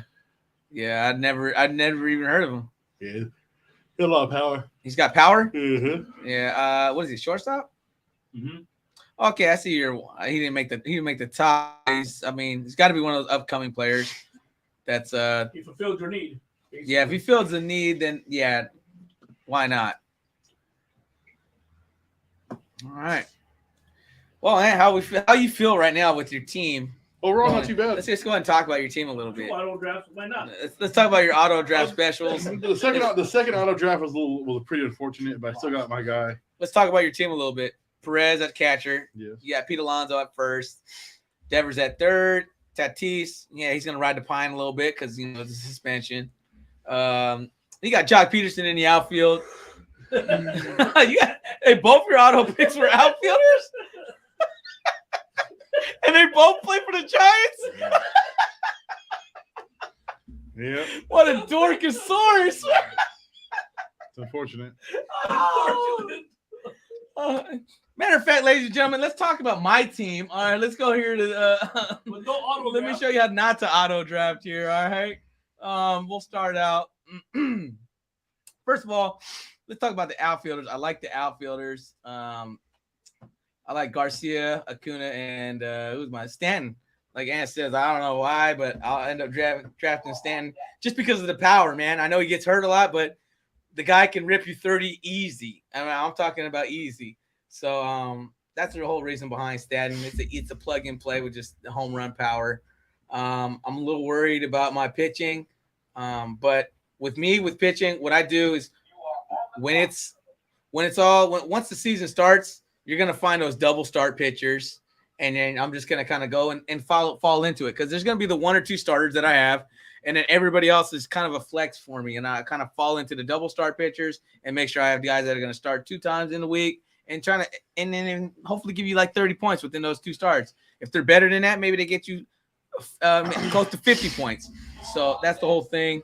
I'm a big double start guy, and I always like come Monday morning, I'm hunting for those double start pitches. Yeah, those double start pitches is where you're gonna get your points. You need to leave a little wood room on your starting rotation, just for that a chance. Yeah, so that's behind that. I mean, I got Wainwright as one of my pitchers. I got honestly, I got a lot of old guys on as pitchers. I got Kershaw and Wainwright as my pitchers. Logan Webb, I mean, he was one I took. I kind of went a little early with him, but I'm pretty sure I could probably trade him here somewhere. I know somebody might take him. But yeah, overall, I kind of like my team. I mean, the only one outside of Max Muncy, I'm not really happy with, just because the stats of last year. Maybe this year he kind of turns it around, but the guy has pop. So I mean, he could get you those 30+ home runs, and that's probably the only reason why I have him on my team is for the home run power. Let's go back into it. Let's see. We'll put it on Ants over here so we can go round by round again where we left off. One of my pictures went off. I saw. We're kind of getting into the territory where I'm not 100% sure on a lot of these players. So this is where this is where you're digging deep, and you got to do your homework. Jose, your Queedy, how you say his name? He had a decent. He had a decent year to end it. Astros, 149. Josh Rojas, he's a young guy for the Diamondbacks. Potential there. Danny Jansen, I don't know. Honestly, don't know much about him. You are on deck. Starter for the Blue Jays at least. And you are on the clock. Eric Lauer, you're on the clock, Paul. No, you're on the clock. You're on the clock. Oh, wow, came out of nowhere. So who's up there for me? It's just on top, available everything. He's going back to his phone. He's not trusting the pod live. I mean, we don't want to see 3 auto draft picks, ladies and gentlemen. Is he gonna go for? He doesn't want to go for the hat trick. My boy's already in his phone deep. He's doing his homework, and he's going deep because look, he's not saying nothing. There's no smile. Look at that's focus, ladies and gentlemen. I don't know if you can see it on the camera because he's a little out of the picture, but that's focus, determination. This guy wants to win so bad, man. I think it's been a while since Ants made the playoffs. Actually, I don't even know. Have you ever made the playoffs in the league, Ant? Yeah. You have? No, this league. No, this league. I don't think he's ever made the playoffs, but I mean, I'll give it to him, man. The guy fights till the end. And then I hope I play him before he goes camping because he doesn't set his lineup so he doesn't ever set his lineup up before he goes camping. So I love it if I play him right before then. And then we always forget. I don't know what it is about that league. It always happens. Every time you go camping, you always have to set up on Monday. That's it. Every time, man. He falls right into it. I'm cool with it. But I got Dancy Swansea right there. Pretty deep pick in my opinion. I don't even need a shortstop, but I just took it just for the bench. For the fun of it, yeah. I might trade one. I might trade Tatis. Who knows? I can live with Swansby and Franco. Not a bad pick there. He's quiet over there. Look at him. He's focused. I got to find something here, man. I'm like. It's thin picking there. Yeah, real slim here. I mean, you got to. Somebody took my picture that I wanted. They took 2 pictures that I wanted. Sorry. Yeah, it's actually, you know what? Let's go here. I think, is he available? No way. Let's do it. Is he old? Jack Flaherty. Why not? The guy was a stud, man. The guy was a stud when he's 100% healthy. So if this injuries. Injuries is big. Even I like Dustin May right now too. He's another pitcher that I'm kind of eyeballing. Steven Matz is another one. There's still a lot of pitchers. I might even go old on this one too. We're talking. I'm getting a lot of the old pitchers. I'm going old school here. Waka? We're going. I'm looking at Kluber right now. Oh shit. That's old. It's kind of an old pick for me, but appearances, possesses. He's doing good in the spring. Thing about it with the old pitchers, man, They get tired early. the fatigue for these guys, man, and I'm not 100% sold on it, but the guys, You are on deck. you know what? Take them. You are on the clock. I took him. Let's Johnny just do Cueto. it. Let's just do it. All right, Ant's on the clock, and he's 100% focused, and there's guaranteed no way he's gonna give this pick up because this is crunch time, ladies and gentlemen. I mean, I know that a lot of people, all the big names are taking off, but you know what? As of right now, this is where we're digging deep. This is where you find the diamond in the rough. Diamond in the rough. You call it a sleeper. You could find a top 20 talent right now because I mean these are the young guys that are coming on up and then they just start producing and then they become, hey, I found me a top 10 outfielder in the 16th, 17th round. It happens more than you think because baseball is so deep. You got to start think about it. You got to start 5 pitchers, you got to start 3 outfielders, and you got 10 different teams. So, you're talking about 30 outfielders that, that it's just crazy. And then that's just not even including your bench. You got at least 6, 7 bench, or I don't know how many bench we got actually. Is it 5 only? I think it's 5%. I think we got 5 bench. So you got to think about the bench too. But a lot of the time, for my tip for going this deep, you want all the pitchers you can on your bench because those are the guys you're going to have set up your double starts. And when I mean double starts, you're going to get that start on Monday and you're going to get that start on Saturday to get you your double. And also the tricky one is because a lot of teams like to go 6-man rotation. So it kind of messes you up. So, if, they're pitching on a Tuesday and it's a 6-man rotation, kind of messes up your Sunday. So you kind of like mess it up a little bit, but it's deep, man. Right now, these pitchers aren't, I really don't like this pitcher, but if you look at them as a double start wise, it's money. You know what I mean? Anytime if you get a mediocre pitcher, and has a double start in it, you're going to probably end up starting them, right? So that's exactly what we're doing here. I mean, it got real quiet, but hey, man, we're thinking real hard, really. It's more focusing now. It's a lot more focused now, man. It's not automatic anymore. Yeah, we only got a couple picks here left, so it's coming towards the end here, ladies and gentlemen. And I'll tell you right now, the rest of my picks are going to be pitchers. I don't know about you, Ant. Real quick, Jorge Velasquez wants to know, can you play Moneyball in fantasy baseball? Moneyball? Mm-hmm. That's when you purchase them, right? Oh, yeah. Oh, I thought you were talking about the money. Oh yeah, I talked about it earlier. Yeah. I saw that. I saw that earlier. Yeah. Wow, and then also George over here, man. A viewer. He says, how do you auto draft at a draft party, man? Hey, how does that happen? Hey, I'm gonna cut him some slack on this one. The guy's working hard for the podcast right now, man. Hey, he's trying to help you guys become better. I mean, this is for the podcast. He's willing to put his own season on the line to help everybody else. Because at the end of the day, who are we here to help, Ant? The people. The people. And then right now, he wants to be the people. He's trying to be the people's champ right now, and he's trying to help you guys out. So, tip my hat to Ant. Hey, thank you for the 3 auto picks. You know what I mean? I appreciate it. It works.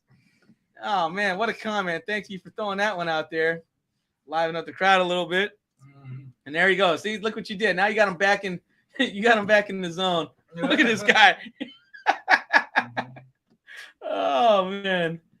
All right, let's see who's on the clock here. We're coming towards the 17th round, folks. We're almost done here. I tell you, man, it's a lot of players to pick. If you're interested in fantasy baseball, man, the drafting's always fun, man. You do your homework. Everybody loves the draft. I mean, even come fantasy football, hey, that's why I joined like 4 or 5 leagues, and it's unfortunate. It's been a while since I won one, but it's been the struggle. It's been a struggle. It's been a struggle. We can talk about it. It's been a struggle. I got a couple of championships, back in the day. I've been playing since Tony Gonzalez, drafting Tony Gonzalez and Peyton Manning's. So that's how long I've been playing fantasy. Fantasy baseball is just a little bit more. I mean, it depending on what league you're in. For me, it's a one-time setup in this league, which I like. I'm not a big fan of the dailies. Dailies, it's. I mean, if you're on it, if you got the time, hey, you can go ahead and pick and set up your lineup every day. That's fine. But for the most part, the plug and play one-time setup is fine with me. The only thing that sucks about it, and I'll say it again, the only thing I'll say about it again is the injuries. We just pick up from right here, round 17.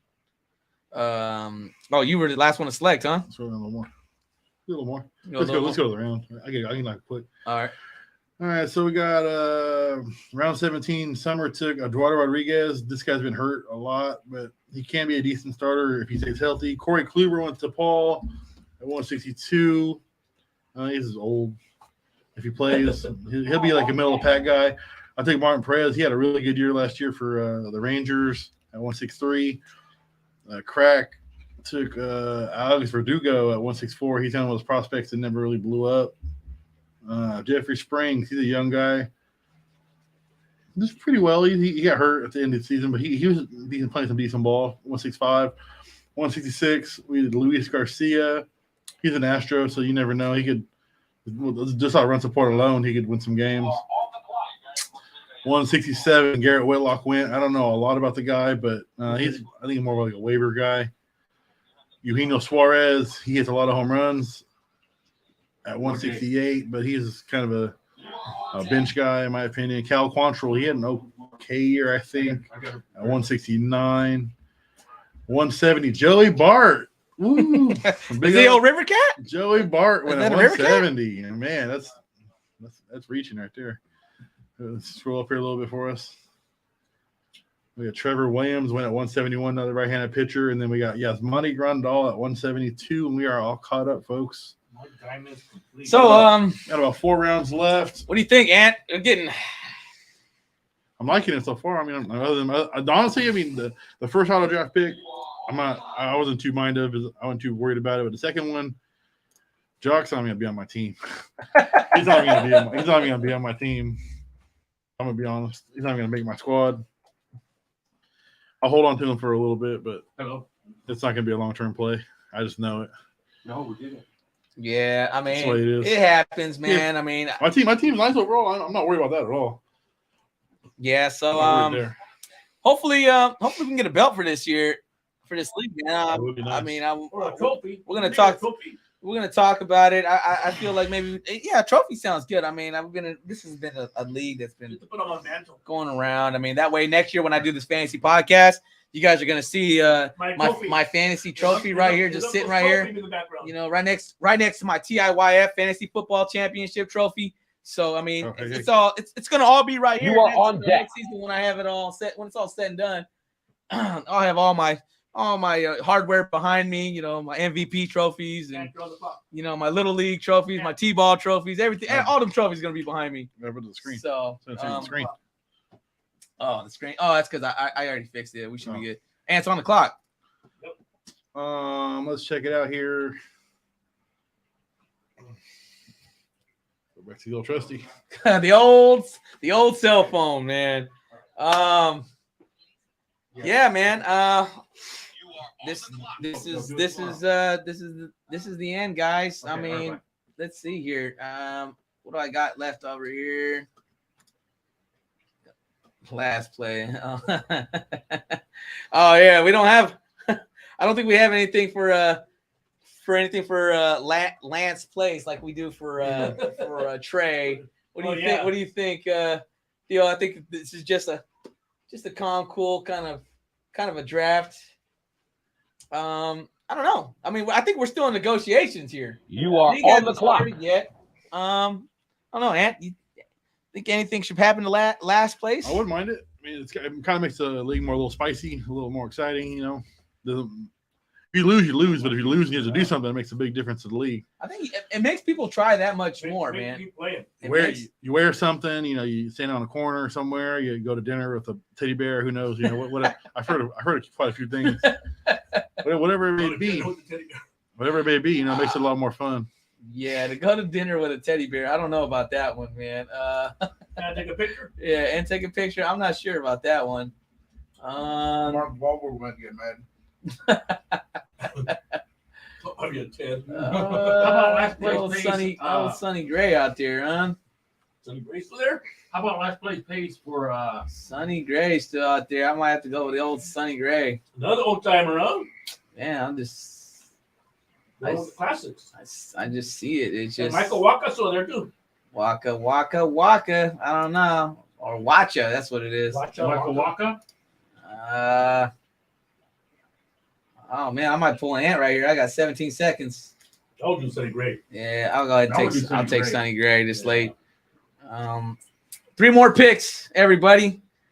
Get ready, you're gonna come back again. 3 more picks. I don't know, man. These pitchers are just. You might go with the other old guy now. I think my average age for my starting pitchers is not looking good. No I kidding. think the average age I got for starting pitchers are 35 years old. Yeah. That's not what you want. You have a veteran league. You are on deck. Yeah. So yeah, I mean, we're up for discussion on last place. I mean, I think we'll put something in the group chat and probably on the next podcast, and we'll probably talk about that a little bit more. Yeah. We'll give you a decision. We're by then. gonna we'll probably talk about everything in our group chat. Sundays, not for tomorrow, but this is our podcast for this week. But we will be doing it every Sunday. We'll confirm it. I'll probably do a little promo for that to see what time officially You are I'm on gonna the be doing, clock. the podcast for this fantasy baseball league. Let me make this pick real quick. Let me find another 40-year-old pitcher.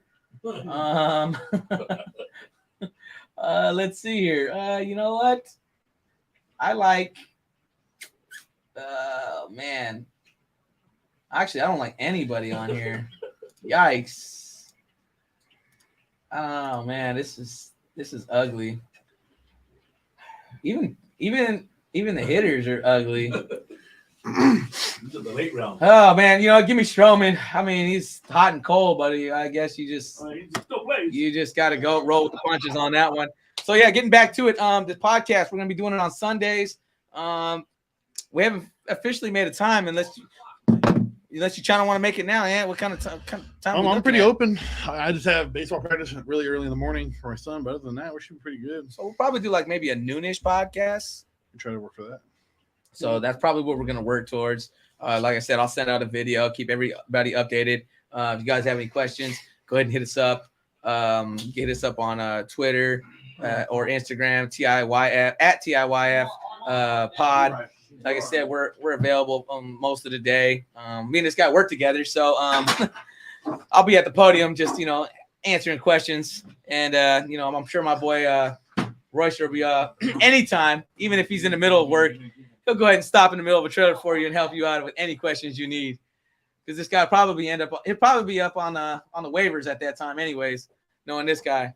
But yeah, it's gonna be a fun fantasy baseball season. I love it. This is gonna take us all the way into fantasy football. So while I'm in the playoffs in fantasy baseball, I'll probably be doing both. Yeah. It's gonna be once I'm there, I'll be be doing kind of double dipping into it. So I know we also got the fantasy. We got the fantasy football show still on Wednesdays. I know we got the sports talk coming out on. I think it was Saturdays. I think we're gonna be starting here soon. I think my boy Ant got a promotion. We might be seeing Ant coming on up. Yep. Him and Billy F. Gates taking over the sports talk. That's pretty exciting. I'm excited about that. I know I'll probably drop in there a couple times. They're going to be talking about everything. I know there's a couple, there's a little bit of NFL news for that. But fantasy, I think we're going to finish off the mock draft too for the fantasy football. I'm going to try and get that going. I want to do one more round with that and get that done as well, so we can keep you guys updated, go over some more rankings for that. So catch that on Wednesdays. Again, you can hit us up on Instagram and Twitter, TIYF pod. Anytime, man, we're available. We got plenty of guys on the TIYF pod cast now, man. We got Ants here now. We got Billy F. Gates, myself. We got part-time Jose. We got plenty of people here, man. Just hit us up anytime. Let's get back to the draft, Ant. Let's go ahead. We got round 19. Mm-hmm. Yikes. I believe we got 2 rounds left. 2 rounds left. If you're still here with us, man, thank you. 2 rounds. Appreciate it. Trying to get you guys that gold glove. All right, that golden glove at the end of the season. Ain't nothing else to say. Man. We're still doing pictures here, right? Yeah, a lot of pitchers. All the pictures here. There's probably a picture you don't even know about. Basically, a lot of pitchers and a lot of young bats. That's all you're seeing right here. Exactly. We got Tyler Glasnow going off the board. We got Marcus Stroman going off the board. Pablo Lopez had a good year for the Marlins. We got John Gray, who was doing pretty good till he got hurt. Andrew Vaughn, young outfielder for the White Sox. George Kirby, he could be a steal depending on how he plays out. You got Michael Lorenzen. He's kind of a whatever pick right there. Jordan Walker, honestly, don't know much about that guy. And Freddie Peralta, he could be another steal. So good. So a couple good picks there. You're gonna find those late ones, man. Yeah. So I mean, these guys have been like solid. I mean, they've been solid their whole career. And it's, you know what's crazy is, they could have like a couple bad years, and then boom, they hit that 1 year that's it's a contract year. Of course, they're gonna pitch good, right? And then all of a sudden, they just want to win 15 games. Win 15 games. You know, compete for that Cy Young, and they dominate. They dominate for you, and to become one of those top 3 fantasy pitchers in fantasy baseball, and it just makes your team that much better. So never give up, even towards the end. Don't shut it off and put it on auto draft and thinking, I don't care whoever I take. No. This is where you can find your steal. This is where you want to do the extra work. This is where it can define you as, hey, you know what? It's whatever. I don't care. Or it could be that guy that you pick up late in the rounds and wins you that fantasy baseball championship, man. This is where it's at. You got to dig deep. I need to read his autograph. I'm not the only one. Yeah, so somebody's auto. See, look, we got a guy on auto draft right now. I don't even know. I'm surprised. What is it, Crown Royals? Yeah, we got Crown Royals on auto draft, so he's not taking my advice. But yeah, there's gonna be some picks. Oh, look, actually, that's a good pick. I like that. We got an Oakland Athletic finally taking off. Yeah, I knew it. I knew we were gonna make it, man. Finally got it. The pitcher. Oh man, I don't want to shred his name either, but Shintaro Fujinami. Yeah, I mean Fujinami. That's the guy we got from Japan. Yep. Cueto's still there. I know he's pretty solid, but it's glad to see the green and gold come off the board, man. Hey, it's been a tough fantasy year for all the A's fans, and we're still repping. We still playing Moneyball in 2023, and if you don't know what I'm talking about, go watch the movie, because that's exactly what the A's keep doing every year. And every year we got no money. If you don't believe it, go look at our stadium. We're still at the Coliseum. You can go over there and watch an A's and Yankees game for $15, and it includes a hot dog and a soda. It's just like going to Costco. So hey, don't worry about it. We're trying to get we're trying to get things together out there. The A's are always bad for a couple years, but then we get competitive for a little bit, and it's just the way it goes, man. There's no money out there. I love the A's, and it's just that organization. They just need a change in GM, and stadium. Man, the stadium issues has been big for years. So I would hate for them to move, because all my other teams have moved. I'm a Raiders fan. Those guys have moved. I'm still a Raiders fan.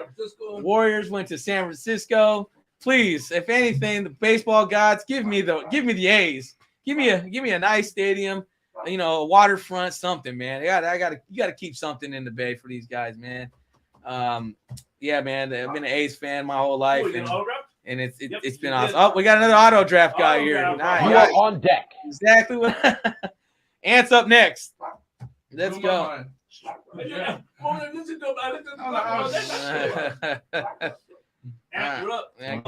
Ants on the clock.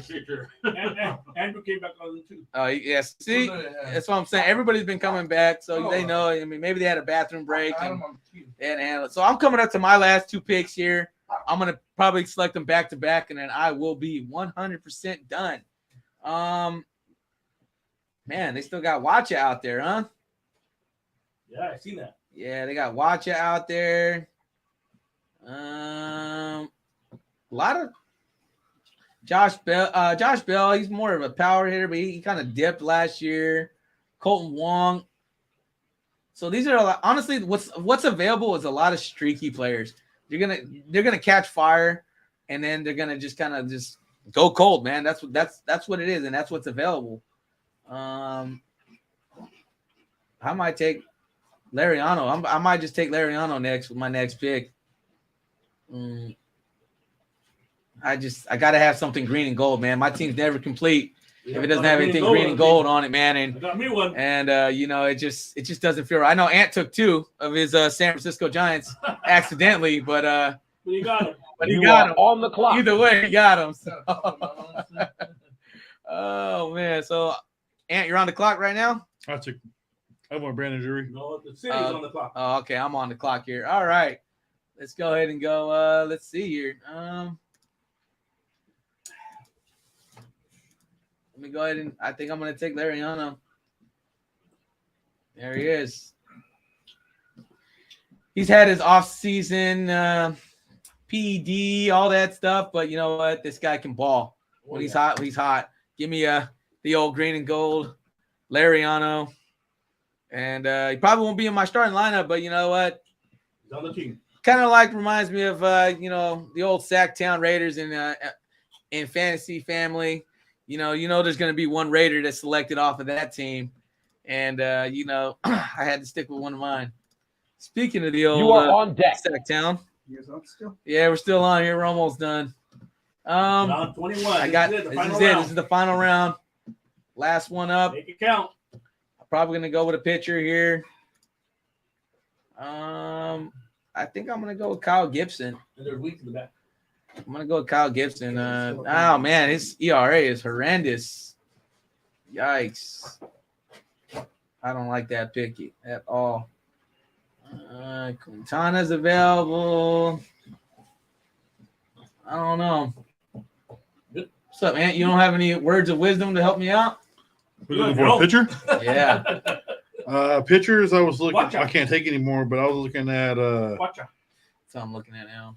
Walk up. I'm taking Waka Waka. Matz was there, I saw Matt's too. and Nick Lodolo was there. Walker. Jameson Talon was there. I saw Barrios on there late. I was trying to get him, but somebody snagged him. Beat me. Barrios. Yeah. That's I saw him late. I was trying to take him. Hopefully Barrios was better than last We year. can do a trade. All right, so here we go. I'm taking Watcher. You are on There the it clock. is. I'm taking Watcher right now, and I'm 100% complete with my fantasy draft. And this is it. Fantasy last pick in the draft for you. What are you looking at? Closer. Closer. Is there any left? I don't know. I'm not 100% sure. Let's Actual see. closers? Actual closers? Yeah. Yeah. All right. Yeah, it's coming towards the end. So yeah. Well, everybody, if you haven't, make sure you follow us. Follow the channel here at on YouTube. You can also follow us on Twitch. You can also follow us on what's the other one we do? We got Twitch. We got YouTube. You can follow us at TIYF pod. We're gonna, like I said earlier, we're gonna have all kinds of content coming up. We're gonna have a Wednesday. We're gonna have a Sunday. We should have a Saturday. We got everything. Like I said, we got YouTube and Twitch. Do you guys Just send follow us. reminders for your channel? Follow us Do you send ASAP, reminders man. for your We got all the information No, for you. Anything usually- that you usually need. late. We're gonna while we're ending this live draft here, we're coming to the end. All right, guys. My last pick was Liam Hendricks. He is battling cancer at the moment, but I'm taking a chance on him. Who did you get? What? Liam Hendricks. He's battling cancer? Yeah, there's a chance he might come back. He might not. I just take a chance on him. That could be like a really high risk, high reward if he comes back. If not, I got it happens. But oh well, you know. Great Can't great win 'em all. picture.